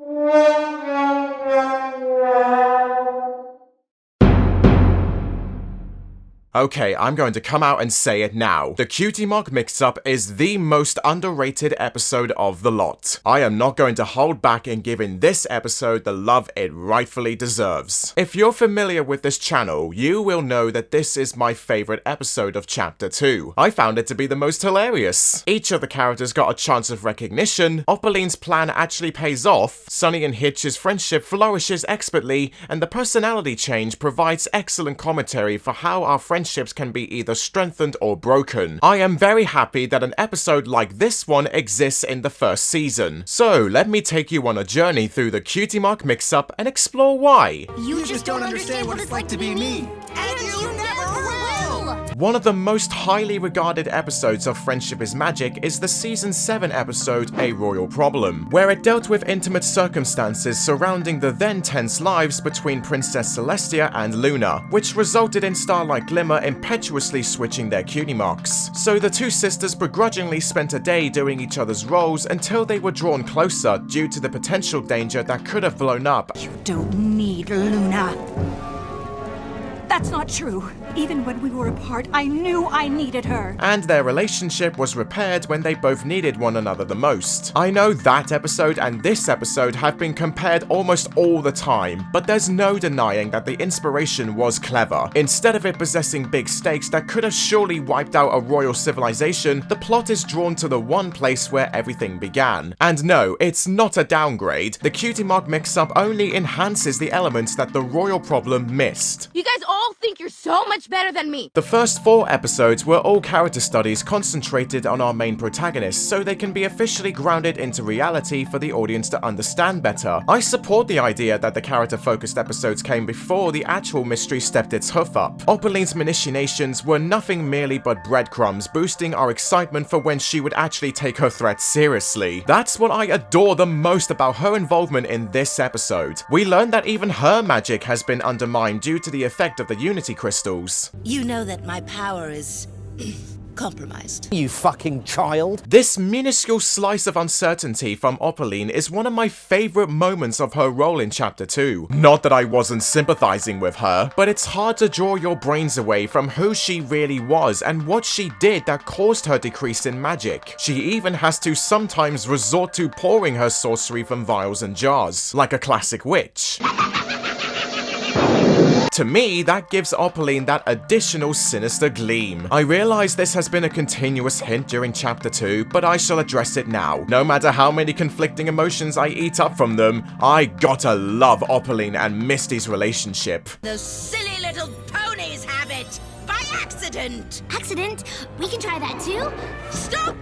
It's clear as day that Opaline is striving for supremacy over Equestria with or without Misty, yet I can sense that she does care for Misty somewhat. Taking into account that Opaline found Misty as a filly, presumably someplace abandoned, you can't criticize Misty for falling under her immoral but affectionate wing. Don't get attached, Misty. It's a sign of weakness. Does that remind you of something recognizable? You're not gonna get away with it! Shut up! I love you! I said shut! Wait, what? Opaline wants Misty to do good things in the name of bad resolutions, and you can see in her face that she is trying. However, Misty fortunately knows way better than Opaline. It's such a perfect contrast linking them together, and of course we are all rooting for Misty's reformation. Misty! Yes, Opaline? Put on your special suit and get in the car! Yes, Mother. Although, I wouldn't mind seeing Misty betraying Opaline and the Alicorn is the one begging for help. That would be such a twist. So Opaline gives birth to an artificial mouse spy to infiltrate the Bright House, and it comes at the most golden opportunity when the main five are announcing the grand opening to Sunny's community garden. I like that the fine continuity picks up after the ending of Alicon at the beginning of this episode. I have no idea how the residents did a 180 turn on their verbal abuse to Sunny previously, Continuity! but Izzy's meaningful interruptions were cute and humorous. No pony interrupting when he talks! And Zip's operative demeanor is put on full display from the offset. Earth pony powers are officially called Flora magic. This will become a potent piece of character involvement later when she helps Sunny and Hitch's wacky inconveniences. Sparky too gets a chuckle-worthy introduction when he accidentally sets the celebration off too early. I call best spot! Just be glad that he doesn't fart to startle Hitch, huh? His newfound powers are hinted at as well, as he can transform any kind of organic matter or object. His psychic link with the friendship tree in Growing Pains was just the start, and now that his transformative abilities are out there, it hands Sparky a spotlight of his own in this episode. Yes, it is. Well, it's easier than maintaining order. I'm gonna get ya! This turns his salient role into another funny problem, as he's also the foundation for how Sunny and Hitch's friendship gets repaired by means of accidentally switching their cutie marks. Plus, a byproduct of this transition causes their personalities to also undergo a change. Sunny rigidly values order. We need order, and we need it now. Bop, bop, bop. Better pick up that cup. And Hitch is haphazardly carefree. Just do what you think is right, you know? Go with your glow. I may be biased for this, but I prefer this format of characterization than how the Royal Problem handled it with Celestia and Luna. With the princesses, it was only their cutie marks that switched, and the spell Starlight cast wasn't permanent. This spell lasts 24 hours. They undertook each other's roles willingly to try and prove to the other that they're capable, but when they realized in fact they weren't, their sisterhood was treated naturally. You did it! Only because you were here. With Sunny and Hitch, there was no indication that Sparky's spell would wear off, so I enjoyed being anxiously blind, fearing if they would switch back or not. So, we're stuck like this. Their personalities also being transferred over to one another provides another startling perspective on both of their lives to really drive the point home for the pair of them. Even if it was by misfortune, Sparky forced them to experience a rude awakening to how they truly feel every day with their occupations. I'm yelling timber, you better move.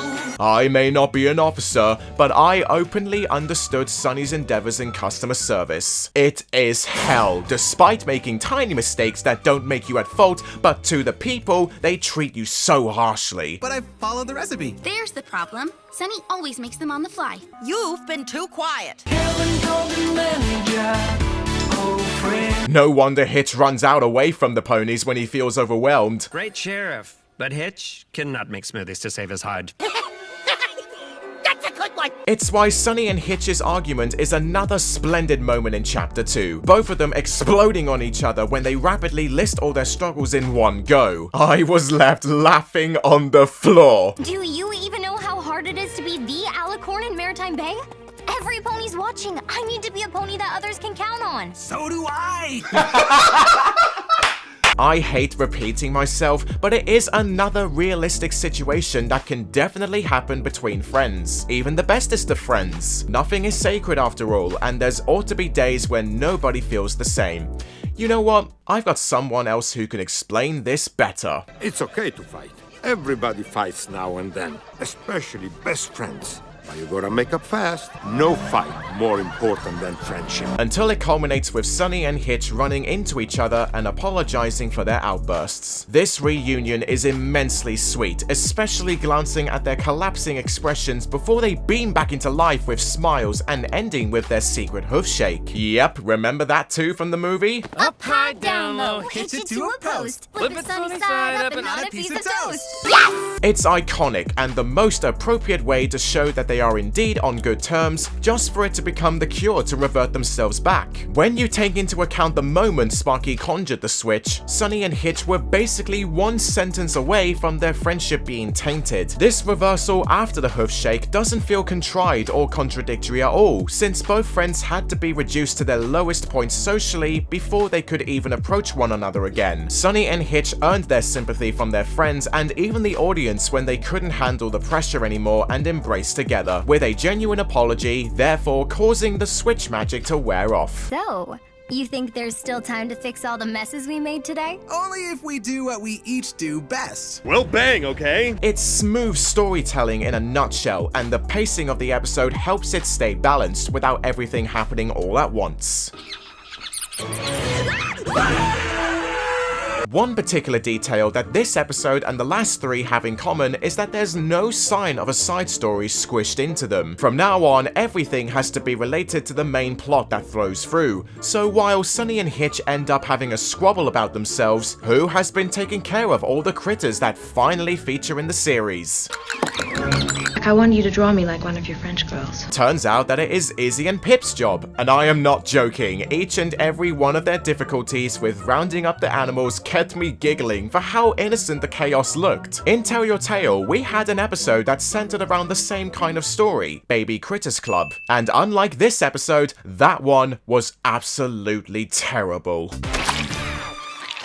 For one, it had Jazz Hooves as the main character, and she was abused beyond belief when all she was trying to do is pet sit them while the main five went out for a fancy fuck. Second, the critters in that episode had a higher level of intellect than the animals in Cutie Mark Mix-Up, yet they used that to their advantage by behaving like disobedient children that don't listen, and it threw the story and character qualities into the bin. Although the critters' contribution to the story in the Cutie Mark Mix-Up was fantastic fun because they're just animals. They may occasionally have tics of annoyance where it becomes too much, and yeah, maybe their appearances could have been reduced a bit. I don't know how much longer we can keep this up. But honestly, they don't make up the bulk of the story, which I can be grateful about. Izzy and Pip's roles are minimal too, and I don't mind that because they're only trying to help Hitch's pleas of rounding up the critters. Can't you just ask them to chill out? You literally speak animal.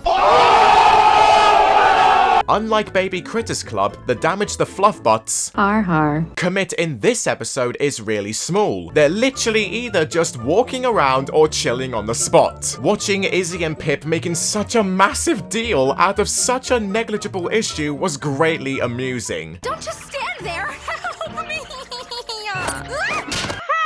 We witnessed the girls try their hoofs out supervising for Sparky in growing pains and Alicond, so the audience could already develop a sense that they'll have no problem caring for a bunch of animals who are in no way more dangerous than Sparky. But this episode throws them a spanner, and the audience are taken aback when they watch everything going wrong with a harmless approach.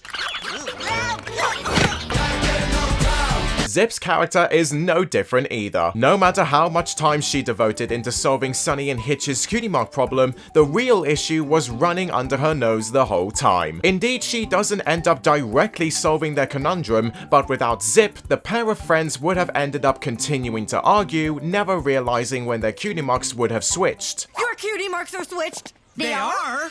They are! I loved that Zip essentially slapped some sense and empathy into them. We got indications of this back in Growing Pains, Portrait of a Princess, and even her Tell Your Tale masterpiece, Zip's Flight School, when she wasn't afraid to speak her mind and attempting to set things back on the right track. Being the most rebellious member of the main five, Zip made Sunny and Hitch fully aware of what happened to them and took the time to listen. That trait of hers may be ruined in the next episode, but here I'm thankful that Zip provided a helping hoof when both of them needed it the most. Nice work, Detective Me. Lovely. It helps the ending of the episode feel earned after all the trouble every pony has gone through. The Critter Corner is a lovely creation, while it gives the Bright House a more welcoming impression. Learning that all of the girls have separate bedrooms on the upper floor of the building and Hitch is away sleeping in his office, I fell in love with this gesture from all of them. Hitch doesn't deserve to be left out, so his presence will always be seen with the Critter Corner and his little buddies won't have to remain stray on the streets or stay in the station all the time.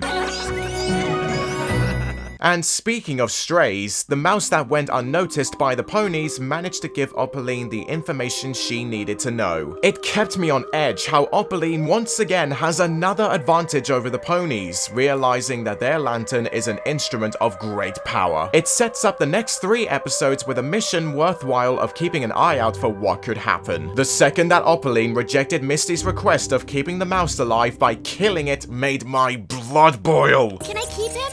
As a little friend?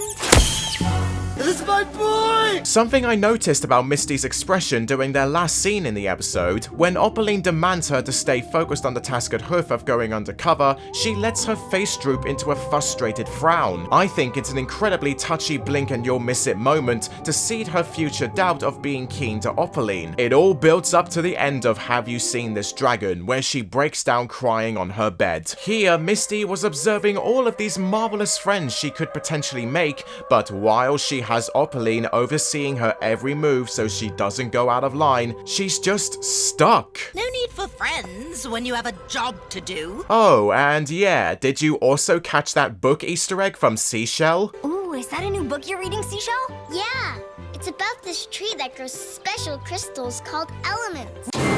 Say what?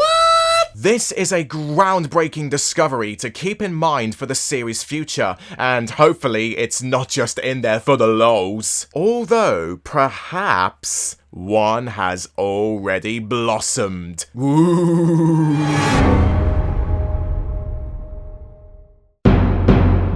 Gosh. What a long title. Ow, I'm getting an itching in my head. Where have I heard of something similar to this? A sleepover? Activities that are too rushed? Characters acting unlike themselves?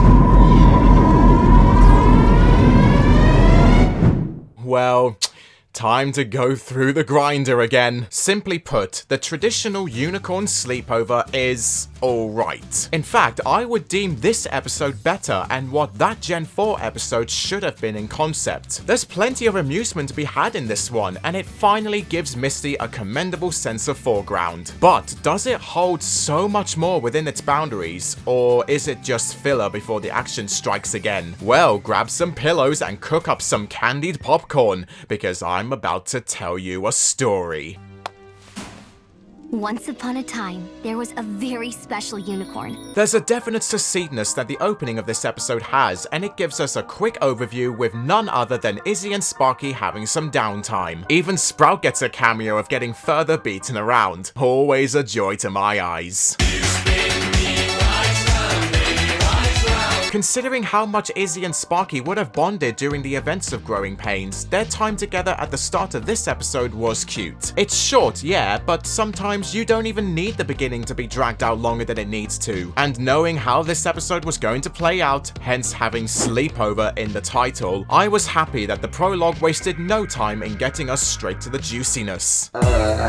Throughout the series, Sparky has been a happy-go-lucky and playfully naughty character, always possessing a smile where he he goes. So it was quite a surprise when I noticed that Sparky immediately lost that feeling the second he saw Misty in the alleyway. In my first viewing, I just thought he was out of breath, but turns out that he was legitimately face to face with Misty, and concerning the oddly placed lighting in this scene before the intro rolls in, there's no argument that seeing something dark and eerie without warning would make a baby feel unnerved. Izzy even puts this into perspective with some hilarious fourth wall breakage. What's wrong?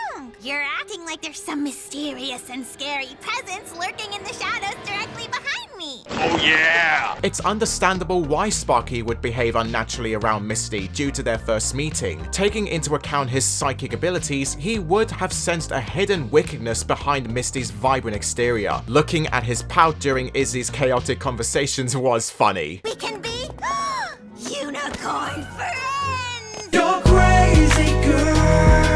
Let's remind ourselves of what Izzy's life was like back in Bridlewood before she came to Maritime Bay, so you can understand why I don't find her hyperactiveness that bad in this episode. It's rewind time. When she was young, Izzy grew up never having any friends at all, and having a sparkle that's too bright for the drowsy state that her home was in during the events of A New Generation, Izzy would be viewed as somewhat of a freak. Of course, this is relatable to how Sunny grew up in Maritime Bay, but at least she had a tiny number of friends and a father. Izzy, meanwhile, had absolutely nothing and no one. Sure, she would occasionally mingle with everyone, but there's no fun in making connections with someone who is exactly like everyone around them, droopy and bored out of their minds. My sparkle is a bit too sparkly for Bridlewood. Izzy had a habit of making her own fun, supported by the crafty yet messy state of her house. Hell, if you don't think those notes on her mirror are at all indicative of her inner sadness, then I'm sorry, you don't have a heart. You heartless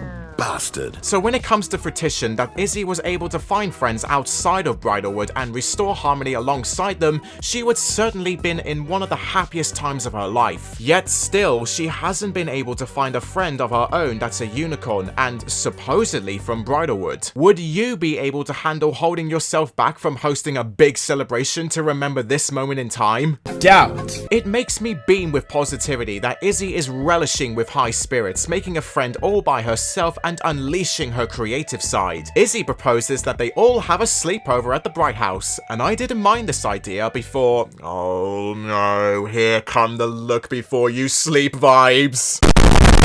But good news, everyone! I shall tell you why I believe the activities shown in this episode are better than the ones in that episode. Go ahead.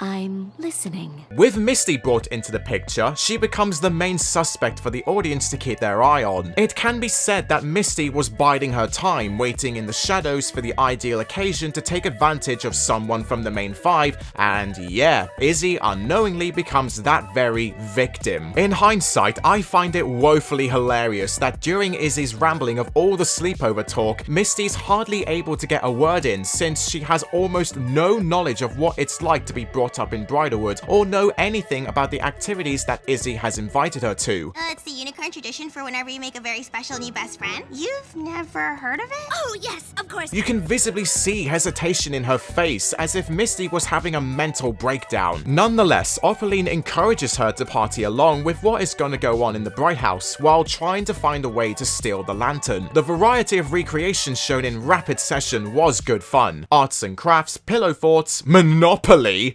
Explaining the rules took too long. hoof reading, tea leaf reading, popcorn, and watching Pony Titanic? So romantic. Oh Christ, what's next, huh? A fivesome— No! Take that back! However, I'd like to criticize that while these activities undoubtedly provide a lot of quick excitement, it's the sad fact that they don't last long enough to stick into my head. The 7 pieces of leisure I noted last only 2 minutes combined, and I find it such a shame how it felt like the episode was wanting to rush through the fun bits just to get back to the plot. I'm all one for the stupid comedy that these stories can provide, but when they're cut off within seconds, it results in my boredom building up. There's a light at the end of this tunnel though. Misty's character starts to have an effect on the ponies, most particularly Zip Storm. From the moment she arrived at the Bright House, Misty clearly showed she doesn't have the important social skills needed to hold a conversation for even longer than a minute. Plus, she doesn't have a second name, so she resorts to forging one out of nowhere. Dawn? Right Dawn! Welcome, Mr. Bright Dawn! This act puts Zip on edge, and pretty much she remains this way for the duration of the whole episode. I am in full support of Zip's investigative temperament, but when it's used against someone who's barely even stepped a hoof in the door, it can get tiresome at some points. Not to forget that Zip develops a habit of peer pressuring and asking Misty unwanted questions at any given moment. Why don't you and Misty do it as a duet? What have you heard, Misty? Who told you that? Where did you grow up, Misty? Peer pressure, peer pressure, peer pressure! I understand that she's technically right to, knowing her connection to Opaline. However, to first-time viewers and regulars, this kind of behavior can be seen as illiberal. You're hoofing it up the wrong hill here. You don't need to detective her. Misty's our friend. This turns into the principle when Zip makes Izzy and Misty do a duet with crystal microphones. Excusing the hilarity of this scene, I was sadly facepalming for how nervous Misty must have been feeling in this moment. If any of you have experienced stage fright, you can evidently relate to Misty's struggle of hammering out lyrics that you hope sound like they would belong in the song. When you have fun with friends. Ta-da! Oh, what a mood, I know. But Misty disguises her search for the lantern with a trip to finding the bathroom. I apologize, Misty, but how couldn't you have not seen it a few feet in front of you? I'll admit though, I loved Misty and Opaline's connection through the Alicorn mirror before it ends with them maniacally laughing with each other. Better, Misty. It was weirdly charming to hear Opaline compliment Misty for once, even if she is just basically gaslighting her. This is the true story of the Guardians of Harmony and the beginning of Equestria. Oh my god! Okay, it's happening! Everybody stay calm! What's the procedure, everyone? And now, let's dive into the deep end again with the most standout segment of the episode, the sharing of stories between Sunny and Misty. Fabulous storyboard animation style aside, this story is very intriguing. Interesting. Like a game of Chinese whispers, the actual truth of how Equestria started and came to be has been misconstrued over the years, provided by the way Sunny tells her version first, which is the one nearly every pony in the world accepts as the real one. Then Misty interrupts with her own version that includes the role of Queen Opaline and how she intended to steal the magic for herself before Twilight stopped her. The funny thing is that nobody in this episode knows the reality of how everything went out of control. They are purely retelling their stories completely on conjecture. But that is not the true story at all. Yes, it is. Who told you that? I may have made some of it up. Take Sunny's story, for example. Reminiscing back on what her father, Argyle, would have taught her as a young child to believe as Equestria's history, it's unquestionably real that the first part of her tale is the truth. But when you get to the point where an incident broke out between an Earth pony and a unicorn, it sounds too diluted and child-friendly to be the actual result of such a global outbreak. An Earth pony got hurt by a unicorn. Every pony started fighting with each other. Which is why Misty chips in with her story next. She gives the more detailed mention of Opaline once being an Alicorn queen, presumably after Twilight got transformed, and secretly plotting to steal more magic before Twilight hid it all away, which caused her magic to gradually decrease down the many years. The queen was left alone, with only a shadow left of her strength and power. I got to admire how this scene caused so much conflict with the characters and even the audience themselves. Who is truly to believe in this dispute? Well, I have the most believable answer for you. Opaline. Why? Because, with Misty being her one source of dependence for stepping forward and making sure everything goes to plan, in spite of her having an ulterior motive, Opaline would have surely told her one or two things about the truth while still keeping her in the dark about what could have actually happened. It brings us back to Twilight's hologram message where she claims to have protected the magic from someone before it glitched. I did all that I could to protect it from by summoning all of my magical strength. It's no wonder Misty exclaims that she doesn't know everything. Even her story is clearly flawed and has holes in its narrative. It's a serious conundrum that leaves you practically begging for answers and demanding Opaline to reveal everything about the lore sooner or later. And I love that. It's like handing the viewer a quiz paper for a subject that you barely studied for, because yeah, no one knows everything yet, and of course, you're not meant to. We won't be stopping anything. In fact, we're gonna let it thrive. This scene is simply expert at planting more and more seeds of the lore for the show to pick up on eventually. Like, imagine if Opaline tells the truth while making total sense, and everything Argyle told us right from the very beginning was all a lie. Just be careful, Fluffbutts. Don't think too much about this scene for now. Just appreciate how the story has your head scrambling in a fun fashion. True. Made up. What difference does it make? With all the unintentional oppression coming from everyone, Misty does one and bails on the party. Obviously, it's not their fault for accidentally making Misty anxiously being around them, but I did feel emotional seeing Izzy's attitude descend from 100 to 0 so quickly. Her first made friend just leaves like that, and she has no idea why. My first real sleepover in Maritime Bay has been a complete and total jinx-a-thon. You ruined my very first slumber party. It was a bit sad seeing Izzy pack away all the colourful decorations, similar to how Sunny got rid of the main 6 figurines in the movie. One thing that I love about the endings of these episodes is that the main 5 continuously stick around to help their friends in a dire time of need. The similitude between the previous episode's endings and this one connects like bread and butter, shows each of their compassionate sides up front. A familiar occurrence happens in this episode too, when Izzy's friends unicycle her bedroom to be more stylized around her past home in Bridalwood. What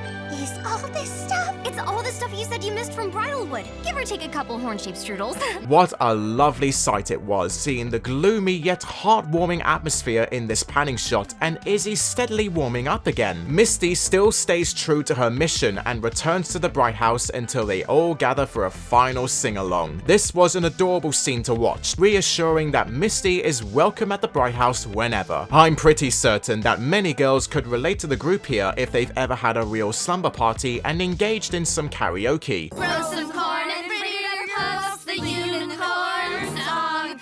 Bug your pony friends and make them smash a gong. It's not cringeworthy, it's wholesome. So what if no one knew the words to the song Izzy starts? They are joining in for her. It's a beautiful way to cave the way in for the credits. Yet Misty has a midnight stroll and communicates with Opaline about her plan to snatch the lantern. Like what happened with Opaline explaining too much to Sunny, Misty ends up rambling for too long to Opaline that it causes Zip to groggily awaken. Almost as if the episode finished with a mini cliffhanger, and I loved the tensity in Zip's eyes. So there's 2 episodes left. I hope you're still with me, Fluffbutts. We're trying to find out who killed him, and where, and with what. Here I thought Hoof Done It would have been an unoriginal and cliche type of Cluedo-style episode, but god damn, this episode slapped me hard and my initial thoughts died in a fire. I like this penultimate story, mainly for the fact that it makes a mockery out of Zip's natural abilities and brings her back down to earth. Considering her inflated behavior in the previous episode, it certainly served her right here. Also, this episode correctly handled the background characters. It is to be expected from the writer of Portrait of a Princess. So grab a magnifying glass and chase down some criminals, because it's time to find out Hoof Done It. I fell right into that one.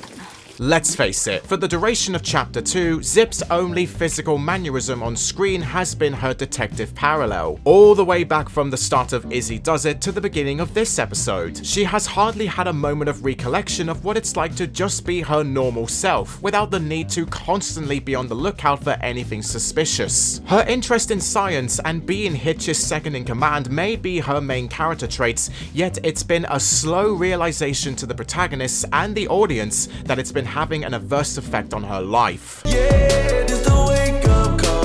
As it's clear as day that she may have forgotten what it was like to be laid back and not excessively cautious all the time. This habit of hers is immediately displayed in the opening when Misty makes it out with the Hope Lantern but causes a ruckus outside that makes only Zip awaken. This was to be expected from her attitude around Misty before and the cliffhanger when she suspected her. I also liked how in the morning she calmly greeted her bedroom accessories. Morning, investigation board. Morning, Radvisor. It's a subtle hint to show how Zip can be at ease and easygoing when nothing around her goes wrong, and then that casualness vanishes with the disappearance of the lantern. It's gone! Oh, scary! Shiver my timbers! This characteristic contrast for Zip provided me with surprise and a good laugh. I got even more chuckles when Zip started being pessimistic about the missing lantern, going so far to even recite facts about real-life crime. Did you know that the first few hours after a crime are critical for clues? Zip, wait! Sunny chimes in with some more familiar dialogue from the first special and believes it's still in the Bright House. But when the sudden apprehension hits her, she too starts to panic. How can my special lantern be nowhere? Oh, this is bad. This is really bad. Who's bad? One awesome transformation sequence later, Power Rangers!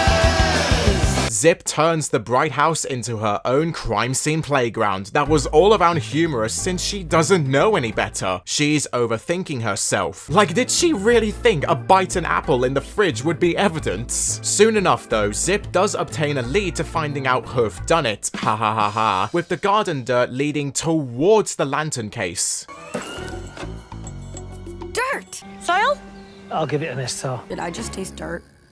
Why not away from the case, you say? Because remember, that was all Izzy's doing. Of course, Izzy isn't the smartest pony who forgot she's legit a unicorn, used the lantern to find some shizzles for sleeping tea to help her insomnia. Zip's inquisition with Izzy makes this scene in the first act funnier in hindsight. What better to light the way than a bright lantern? Your glowing horn? Upon going downstairs to chat with Pip, I respected the attention to detail with the sisters hovering in the air and not standing, especially after Zip started following the dirt trails on the floor. What are you doing? This is an active crime scene. Now here comes possibly two of the most disapproved parts of this episode. Why didn't Pip just tell Zip about the lantern right there and there? Why didn't Misty just run away with the lantern if she had it in her grasp? Well, I think I have got two acceptable answers.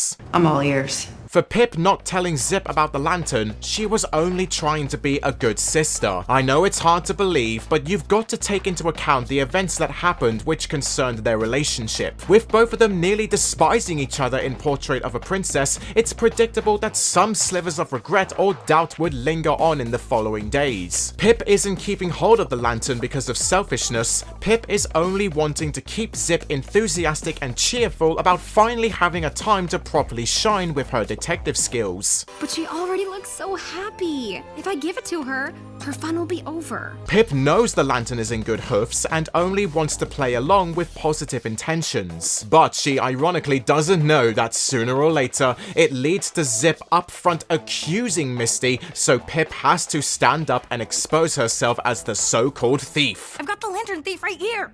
It's me. I'm the lantern thief. Therefore, it makes Zip look at herself and experience what she could turn into if she's not careful. But yeah, Zip was right there to tell. Zip will be so excited you aren't missing after all. Then, for Misty not just running away with the lantern, well, she was scared. What else were you expecting? Oh, why did I think burying it was enough to keep it hidden? After messing up in the middle of the night, there is a real possibility that she overreacted and heedlessly buried it instead of fleeing. You do know that it woke up the member of the group who had eyes on her the whole time in the last episode. The garden is illuminated bright enough, and Zip would surely have seen Misty making an attempt to run away. Don't forget that Izzy could have been awake too. I had insomnia last night, so I thought I'd brew up some unicorn sleepy time. Ooh, ooh. long teeth. We've seen that Misty isn't the most intelligent pony either, as shown before, with her failed cave trap, poor integration with the Philly 4, and going soft on the main 5 when she was supposed to be on a mission. When you have no other choice, it's best to just hide. It's sad though, as Misty is really trying to succeed, and you sort of want her to. It creates a laughingstock out of Misty, so there's no point in trying to blame her for not thinking straight. Opaline, what do I do? Why are you asking me? This is your mess. Zip ends up strolling into Maritime Bay to find more solidity on her case, and this can be essentially boiled down to being one big public questioning. It's bloody hilarious how Zip starts to terrorize the innocents even when they don't have a single clue. Watching her with the pipsqueaks revealing that they are just like me at 3 AM in the morning was relatable fun. Oh shit!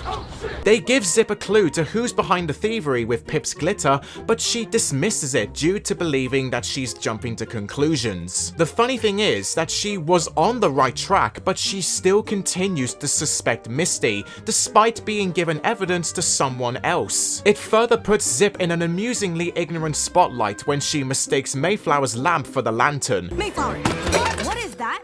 It's an old lamp that I just had fixed at Izzy Does It. Jackass. Until Izzy rolls around. I am sorry, but she is on drugs. Fuck you, I'm drunk. Fuck you, I'm drunk. Her facial expressions are one of a kind in this episode. And then the money scene rolls around with Zip interviewing Izzy. This section of the episode is excellently crafted, with the introduction of freeze-frame flashbacks and the clever cinematography expressing the feelings of our heroes up close. Not until later when we discover that it was set in the Bright House's bathroom to a ridiculously hysterical degree. The cold blue backdrop throughout the scene adds a feeling of murky mystery to the mayor's conversation. Because what I saw was some pony in the garden sneaking around with it. Well, of course, that was me! It was me! Even the music kept switching from funky percussions to soft jingles, cutting between the moments in the real world and Izzy's memory. You were in bed at the time. I saw you. Oh, that? You must have seen Senor Butterscotch. Finally, when the lights flashed on and Zip delivered this rich line. I feel like I'm getting closer. Like I'm on the edge of something. I fell right into that one.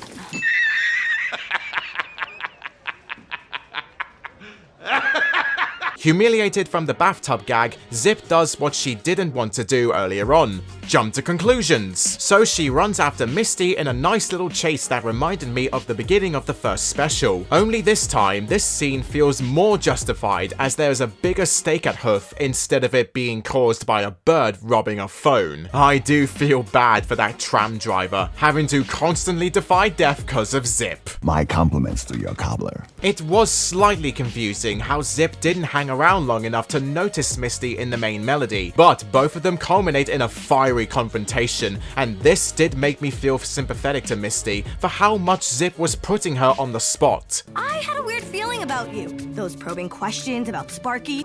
You can talk. When did you say you got into Maritime Bay? In town just for a visit or staying permanently? What have you heard, Misty? Who told you that? Where did you grow up, Misty? You can talk. It's gone too far, and now she's resorted to cornering one of the group's friends. I erupted with smiles the second Pip jumped in front of them and let out the truth. Knowing how much Pip loves to be the center of attention in nearly every episode, this genuinely stirred me to witness her letting go of her ego and putting Zip in her place. I've had it all day. Huh? No, but Misty is the lantern thief. She's not. Maybe, personally to me, this is my favorite standalone Pip Petals moment. She doesn't hold back for a second to explain what she did to encourage Zip, but not in the way she expected it to go down. Pip's technically not at fault here, although she is the reason it ended up like this. So it gave me tons of satisfaction to watch her stand up for Misty and defy her older sister. But the hoof print! I put it it there to keep you going. I had no idea it'd send you on a trail after Misty. In a chronological sense, I believe this is her way of payback for what Zip said about her in Portrait of a Princess. The gradual collapse in Zip's face was brilliant, and her forgiving Pip was appreciative to further show they are still on good terms, no matter if she has attitude in her voice. Even if I did miss a few obvious clues. Wonderful. Plus, I forgave Zip myself the moment she approached Misty to formally apologize and admitting she needs more experience in the detective field, which is funny to me because in the final episode, some pony else will undergo a similar breakdown, until we randomly get a new musical number. This unexpected shove of a song into the episode was strange, as it didn't feel part of the narrative going on in that moment, other than just being an excuse to have a song. This song would have felt better if Pip teamed up with Zip, and when she was feeling hopeless of never finding the lantern, Pip could have cheered her up with this song. And yes, again, the full version doesn't get heard. No! But apart from all that, the song itself was thrilling, and in fact it's my second favourite in Chapter 2. The music video as well was vibrant enough to show off its fancy visuals, along with Seashell, Glory and Peach Fizz receiving a slice of the limelight.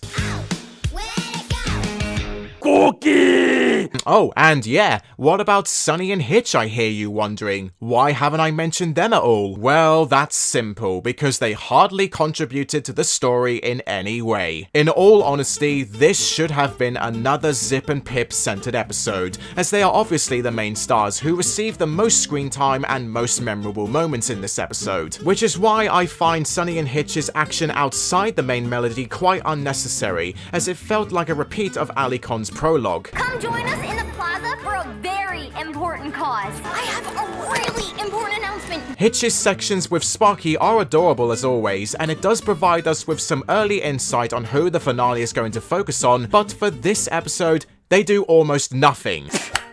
And cute moment over. Sunny does get the correct idea of predicting the lantern's enhanced power when ponies are in close proximity, yet she only discovers that answer after Zip and Pip bring it back to her. Lantern's energy linked to proximity to Unity magic. If Sunny tagged along with Zip, like I mentioned with Pip before, her position in the episode wouldn't have felt somewhat wasted. Waste of good scotch. On a lighter note, I loved this epilogue with Opaline pressurizing Misty in a harsher manner. As I said earlier, with Opaline's communications with Sunny, this feels exactly the same, but it appears more personal. Opaline's not stupid by recognizing the signs of Misty's affections for her friends. The way Opaline slithers around Misty like a hypnotist gaining control of their volunteer is seriously unnerving. Her hurtful and manipulative dialogue further put me on edge before she did the unthinkable.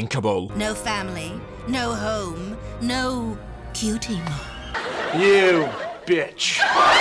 That was brutal! To finish up the episode, we get another sneak peek that must have affected me the most, as I feared what on earth Opaline would have had in mind if she got her hooves on Sparky. And now, it's time for the beginning of the end of this review.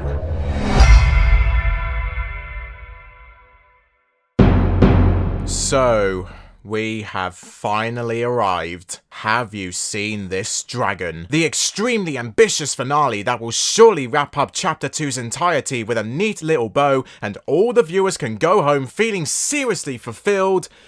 Or will they? Well, for me, the final episode of Chapter 2 served its purpose and finished the season in the most appropriate manner. There was a big mixture of cool plot elements and interesting animation choices at play here, despite its best effort to stand out more expressively than some of the most critically acclaimed episodes so far. You can't solve me so easily. So, how's about we find out what makes the finale hit? Evil, I'm coming for you!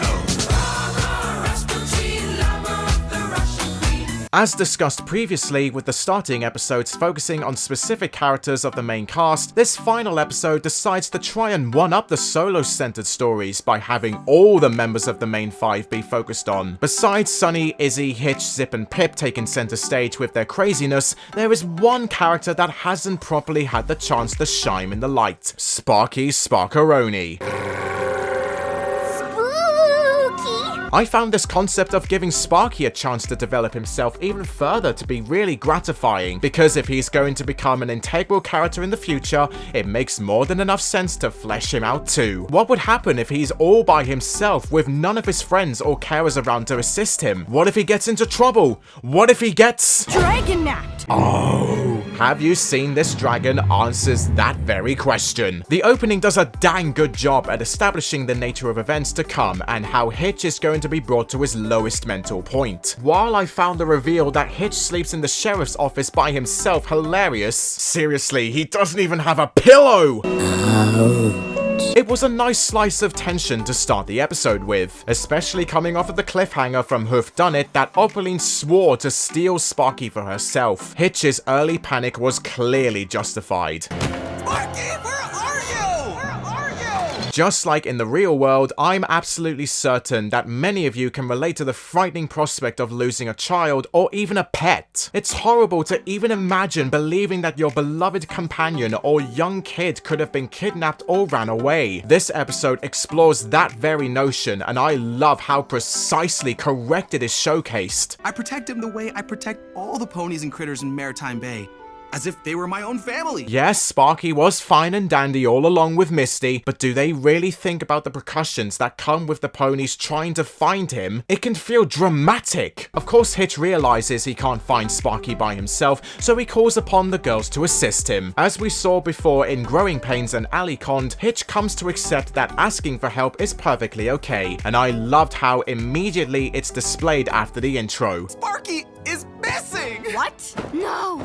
No pony takes his state of worry for granted and happily helps him out. This indeed leads into an amusing short montage of everyone looking for Sparky, thinking it's only a matter of hide and seek.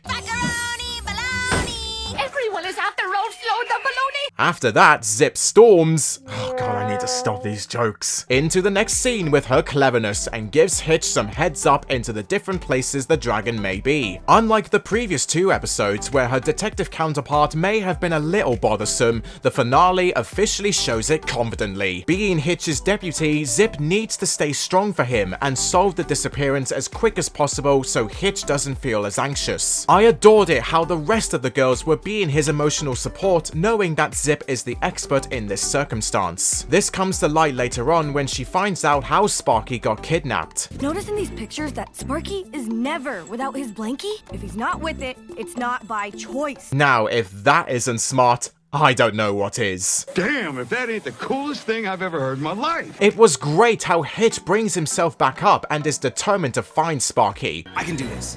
I can find my little guy. Even his smirky expression here made me feel assured, but a little uneasy, as this can be seen as early signs of his mental deterioration. Out on the town, it was quite intriguing how the group began unknowingly breaking themselves down too. Zip wants them to plan ahead of time, Izzy wants them to follow their instincts, Sunny wants them to work together, and Hitch wants to search the office deeper if he missed anything. This type of plot narrative with the main five disagreeing with each other before eventually coming together to solve a conflict at the end has been one that's gotten explored to death in Tell Your Tale, most notably in A Home to Share, On Your Cutie Marks, and Another Pony's Trash. I love how much energy you're bringing to this. But this is supposed to bring us together, not pull us apart. And honestly, it's still elating to see how many different ways the main five can get on each other's nerves in spite of it coming with meaningful purposes. They want to find Sparky, but they've so easily forgotten the best way of communication. It's my belief that Have You Seen This Dragon establishes this descending bond between the main five way better than any Tell Your Tale episode could have. Well, for one, there's 15 more minutes of extra runtime, plus more emotional impact can be built in between the intermissions that Sunny, Izzy, Zip, and Pip so recklessly get themselves into. That way, nothing at all feels rushed or underdeveloped. Make Your Mark, with its 8 episodes, have done a much better job at exhibiting this certain type of story.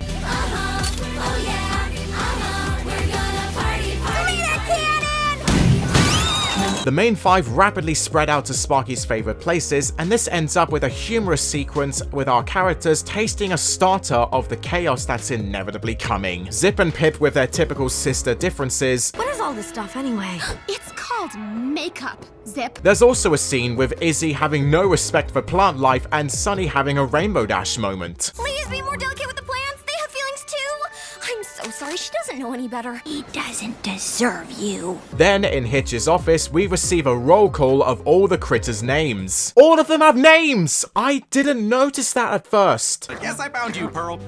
Here? No, that's it. Here? Doug the bunny. Great, now I want to see a fight between Angel and Doug battling it out. When all else fails, the main 5 naturally step up and come up with more efficient ways to find Sparky. This was a sector of the episode that I loved, as it truly gave us an actual notion to how sturdy and passionate the protagonist can be. This is exactly how the first special should have treated the main 5 behaving towards Zip, and this improvement makes me appreciate how the cast are gradually growing into more dependable and inspiring idols for the fandom and public fans. Good, Anakin, good. They have their own creative methods to locate where the dragon is, but they are oblivious to the possibility that it will end up in an entangled disaster. It's go time!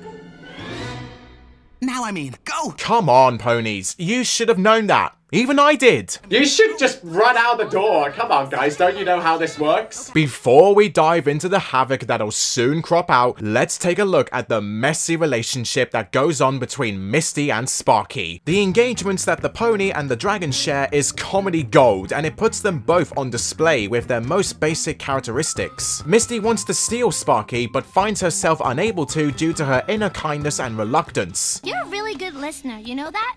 I'm usually the quiet listening one. She feels bad for Hitch and wants to return Sparky, yet she has been manipulated over the edge into believing that if she succeeds, Opaline will give her a cutie mark. She'll be so proud of me and so powerful. She'll finally give me my cutie mark. She's mentally inconsistent with what she actually wants, and it makes us the audience feel even more sympathetic for Misty. The fact she willingly talks to Sparky about her plans with Opaline was an unsteady move on her part.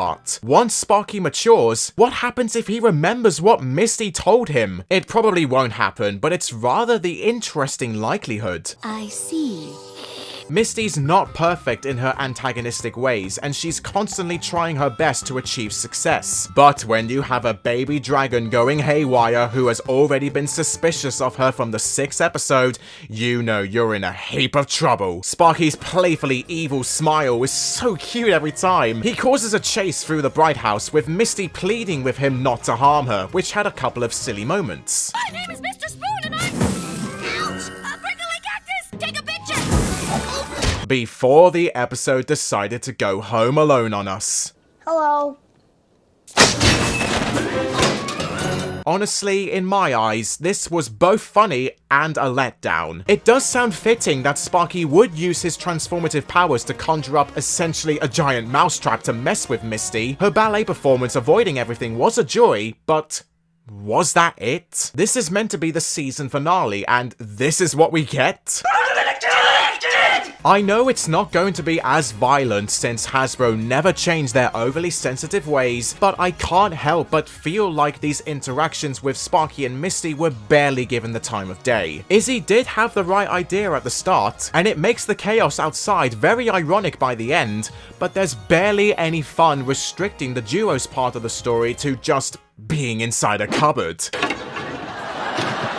I come in here just to get away from it. There could have been a wild opportunity for Misty's chase of Sparky to enter many other rooms in the Bright House, outside of it too. These missed pieces of potential do show how lackluster this finale can be in terms of action. This can be compared to even Friendship is Magic Season 1's finale, The Best Night Ever, where it featured the main characters going crazy because of nothing working out with their wishes. The same happens with Main 5 as well, and it almost feels like nothing new. The cycle has come back around. Hasbro will never learn from their mistakes, will they? Stop!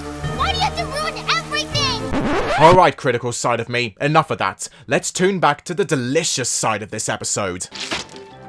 This is amazing! Surely, with better solutions on their hooves to find the missing dragon, everything can turn out fine, right? Right? A chaotic cycle of events between the main five using their different methods of attraction turns into brilliant contrasting humor overlapping each other. Zip overthinks herself with muddy trails that causes her investigation to keep crashing into her sister. Pip attempts to use the power of the internet for getting the attention of the residents, but every pony don't see it because of Izzy doing a Pinkie Pie from Swarm of the Century. A stupid but nice callback indeed. Izzy uses it to try and allure Sparky using all of his favorite things, but she's not careful with it that ends up knocking Sunny around. It's such a fantastic, hysterical scene that's completely out of control, yet you can still understand what's going on. And to top it all off, we get my boy and his critters doing a Batman and Robin impersonation. I'm coming for you!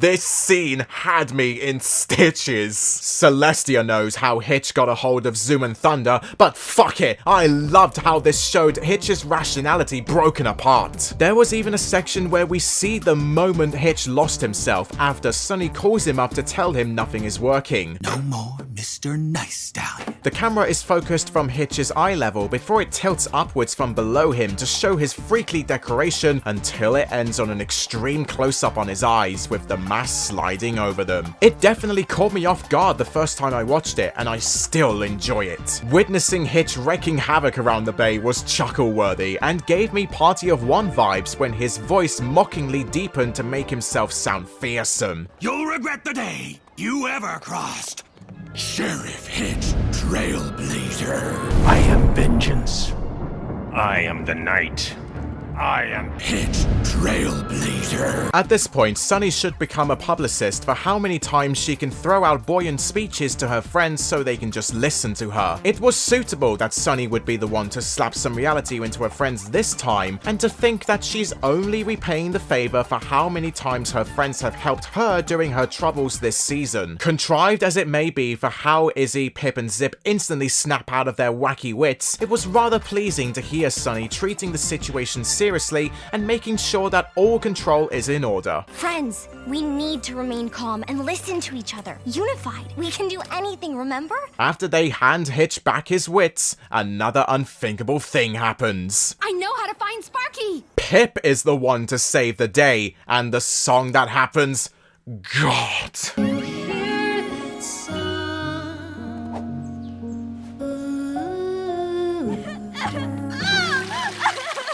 A special tune is possibly my favorite song in Chapter 2. It's too wholesome for me to handle. The fact that it is Sparky's lullaby helps me appreciate his character that little more, as the song can define him as a whole. The scene with the main five in the middle of the bay singing the song is really special. You hear that song?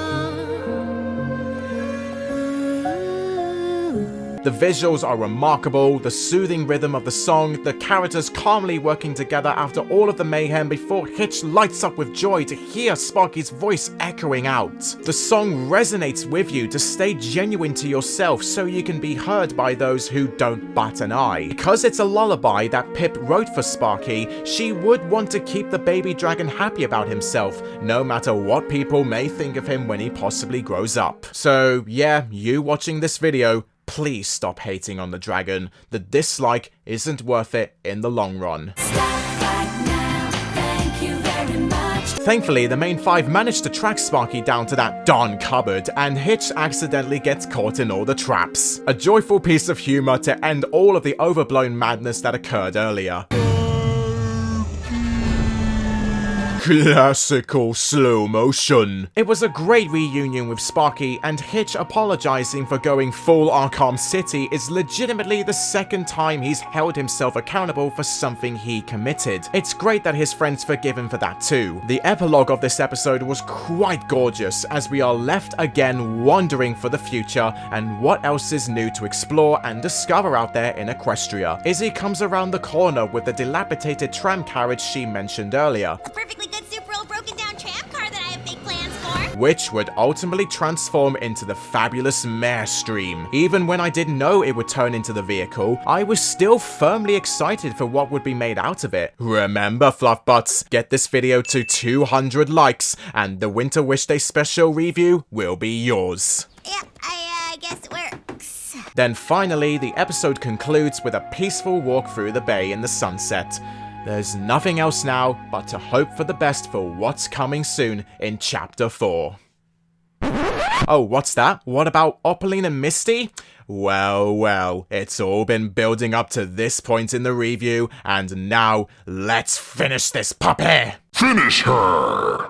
Opaline and Misty's final scene together is fucking glorious. Misty may not have captured Sparky, but she caught a sample of his dragon fire for Opaline's benefit. It was so eerie how Opaline admired the magic with such an edgy tone before embracing it with open wings. I would be lying if I didn't say she looked daunting here. It's now gone too far for Misty to handle, so she resorts to hiding and whimpering. When the power faded away, I was awaiting Opaline to lash out in anger, and so she did. More! I need more! It's understandable why Opaline would react this way with so much dialogue, because she waited this long for just a fraction of Sparky's power. Then Opaline loses it and projects her rage onto Misty and... oh goodness me. And you won't be enough, Misty! Not until you can prove that you're actually useful and get that dragon! Fuck me sideways. I am going to be having nightmares of Opaline's close-ups. Please don't hurt me. I may have found her manipulative wickedness in Alicon her best performance, but nah, here it's bloody unbearable. There's even this brief expression from Misty that symbolizes her shattered heart. She's probably never even been shouted at like that in her life. Fuck you for me! For us! For everyone! Fuck you! And then we get a proper glimpse inside Misty's bedroom, and I loved the detail here of how Opaline's been treating her. She only has a dog bed and one drawing of Opaline on the wall, compared to how she was treated by her friends in the Bright House. Like, no, Opaline, you are one inconsiderate little bitch. For some pony made of fire, I've never met a heart so cold. That single line is arguably the most hard-hitting line in Gen 5's existence. All of Misty's insecurities and inner sadness summarized in one sentence. And then it cuts off like that. It's brutal how it doesn't let you see her cry any longer, leaving the rest to the imagination. It's only a matter of time until either Opaline or Misty finally breaks to backstab the other. I eagerly await that day.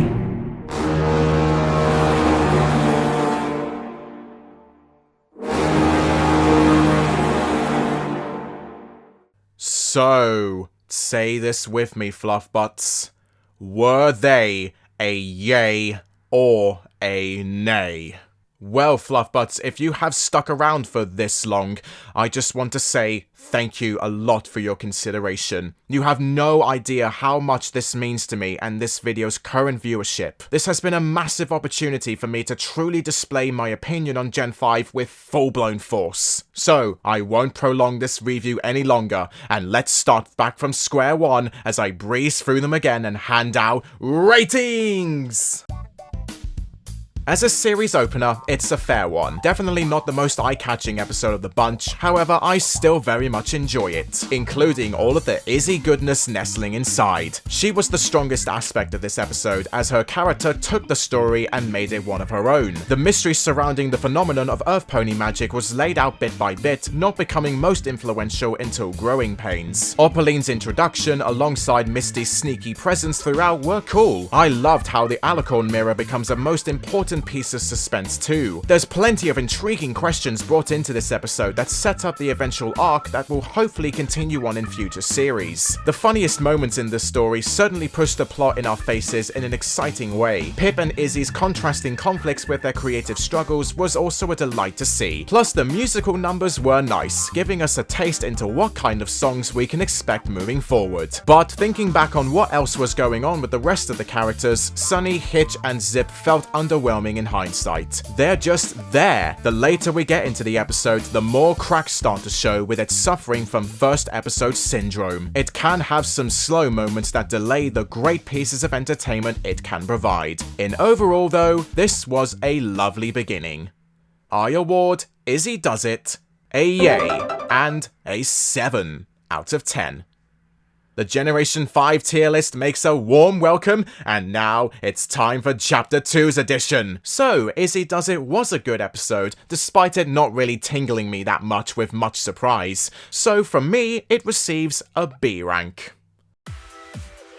Now, whether you agree or disagree, this should have been the opener instead. My goodness, Hitch gave the performance of a hotshot in this episode. This is one of those My Little Pony stories that deliver such a hard-hitting dilemma. How Sprout on Earth managed to kickstart one of the best pieces of plot development is beyond me. Even the B story featuring Izzy and Sparky's time together was integrated nicely into the narrative of Hitch needing to learn how to allow freedom for those around him. Their interactions were adorable, and someone like Izzy was the perfect candidate for the job. I loved how Hitch appeared so boastful at the start and he got humbled very hard by the end. The mystery concerning Equestria's diminished history further put me on edge, and Twilight's message continues to positively shock me. It can be merely boiled down to being just building up hype for eventual episodes to come out, but it's still a memorable impression to the viewer to put their brains into gear. Hitch and Sunny's friendship walking on tightropes was really engaging and added dramatic weight up to the minute everything went fully awry. Even Zip and Pip actively supporting each of them for their motives and accidentally getting caught up in the chaos was brilliant fun. Yet the worst thing about this episode was the inclusion of Opaline and Misty, who did practically fuck all other than just watch the reality show unfold on their TV.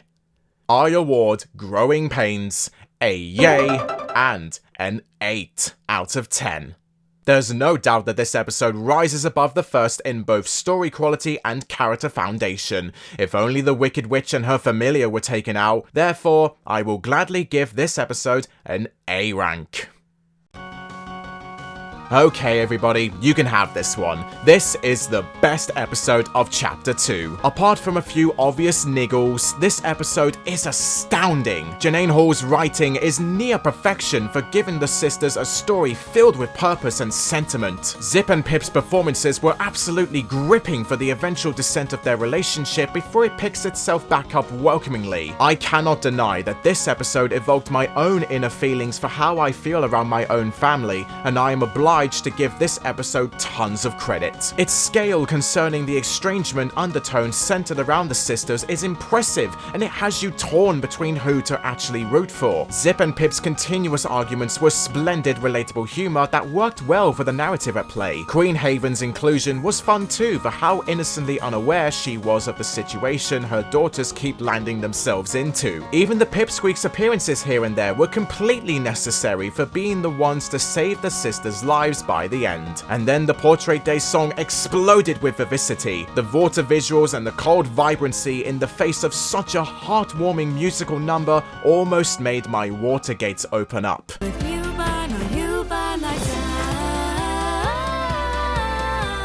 Like I said before, this is simply Zip and Pip's masterpiece.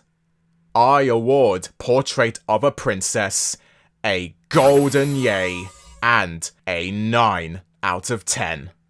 Why should I delay the result I know you're already waiting for? Your wish indeed came true. The third episode is earning the first sparkling S rank on the Gen 5 tier list. Alright, listen up. My thoughts on Alicond are really complicated. This is not a bad episode, but it's so confused with its intention. The main five are undoubtedly the shining stars in the darkness of all the shit the background characters throw at us. Ironically as well, Opaline and Misty are more exciting to watch than the ponies that are meant to be supportive figures rather than being brainless sheep. I like the positive outlook this episode has on the real world for how we should truly consider those in dire need of acceptance. Yet, was it worth the risk of ruining several characters' integrities we are meant to love, not hate? It continues to baffle me how I prefer Zip's sideline story with Sparky than watching Sunny's identity crisis just get progressively worse. The final 4 minutes sincerely do make up for what was the segregated majority. Izzy, Hitch, Zip, and Pip silenced the critics by proving their place in the group with some beautiful dialogue and generosity by revealing the community garden. Let's not forget about the outstanding segments with Sunny's chats with Opaline through the mirror. They were fucking amazing. But then again, it greatly disappoints me how the account of events was so on the nose that I had no idea whether I should take the discrimination as genuine or as a travesty for the convenience of the damn plot. Alicond is one episode I would return for selective scenes, not the whole thing. I award Alicond an average and a 5 out of 10. Believe me now, I would rather watch this episode over some of the worst Gen 4 episodes. My first watch would have been a D, but I believe that would be too harsh. So I'm going to give Alicond a low C rank. Fight me if you want, the Cutie Mark mix-up is extremely entertaining. It's a wonderful combination of fan nostalgia, realistic hilarity, and equally enough, Sunny and Hitch's friendship gets repaired in the most cynical fashion. Ignoring how on earth maritime-based citizens went from being low-key racist to wholesomely taking part in the garden, the rest of the episode is a solid piece of amusement. Sunny and Hitch's fiery engagements occasionally cracked me up good, and witnessing them trying to effortlessly ace each other's jobs that inevitably flop was satisfying characterization. I'm glad that Izzy, Pip, and Zip didn't get shoved into the background either, as they each shined in the spotlight with their mannerisms and wacky expressions. Also, the fact that Opaline's plan actually pays off for once made me happy to see the story arc finally making progress for the last 3 episodes. She's still tastefully dislikable, and Misty's purity is admirable. Sparky remains adorably mischievous with his chase antics blending in with the laughable critters invading the Bright House in a way that's more tolerable than how other episodes handled the same concept by a mile. The final hoof shake was gleeful to see, reminding me of my love for my second favorite ship. There may not have been much emotion implanted, and the critters could have done a little bit more than just standing around, but on the whole, this will always hold the reputation as my top favorite episode of Chapter 2. I award the Cutie Mark mix-up a yay and an 8 out of 10. There's no doubt about my result for the 5th episode. I only hope that a number of people will be enlightened better to the brilliance this episode possesses. I happily give the Cutie Mark mix-up an A rank on the tier list.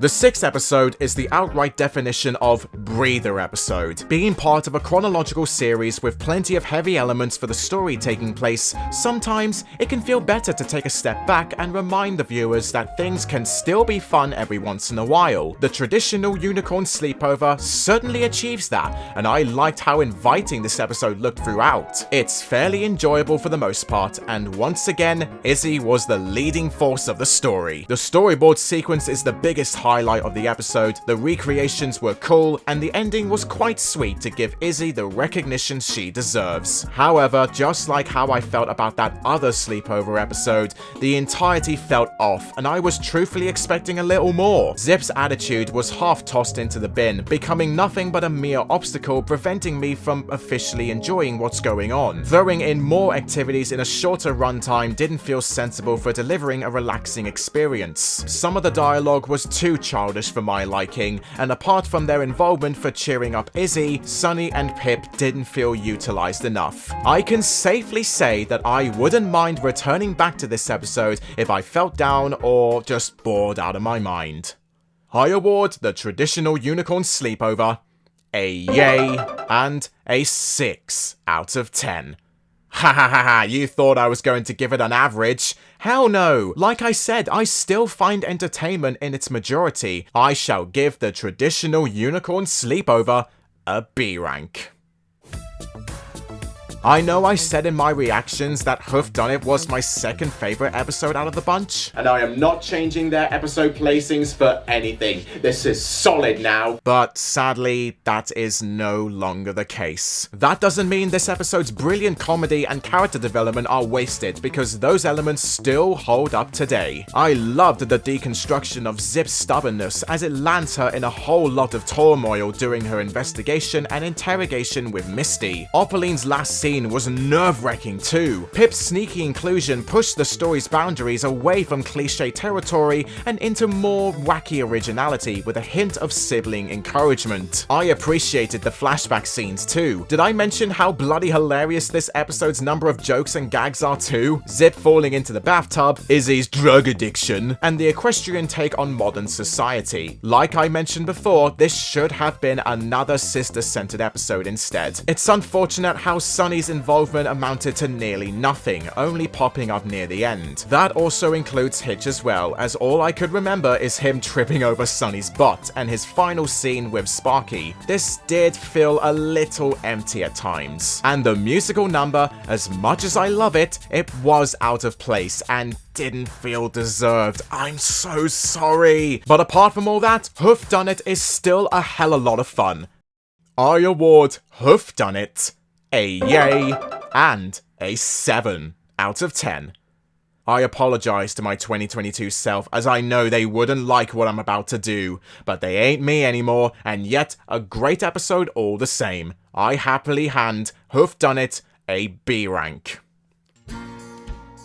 And at last, we reached the final episode. That, for me, didn't pass the finale vibe check. But hot damn, what a marvelous presentation of all the stuff that got featured in Chapter 2 up to this point. While Misty and Sparky's hideout was goofy fun and felt somewhat juvenile, the explosion of contrasting action between the main five was very exciting. As much as I wished more could have happened with the cupboard duo, the importance of teamwork humorously flying over the ponies' heads when each of them went awry was ironic fulfillment. It gave me a lot of satisfaction to see the main five being implemented equally into the plot before it ties itself up neatly near the epilogue. Hitch's fatherly instincts and emotional moments resonated with me personally, as the missing pet concept was perfectly drawn out to a commonplace degree. His gradual mental descent before it culminated with superhero cosplay is my favorite moment of the episode. I'm Batman. Even the critters proved themselves worthy of attention, and I congratulate them on that. The song A Special Tune was beautifully timed and represented Sparky in a positive light rather than an annoying one. Then the ending left a lot open for constructive speculation for what is coming soon, until Opaline and Misty's last scene struck my heart with its dark and depressive aura. Have You Seen This Dragon is a gorgeous and fitting end to Chapter 2.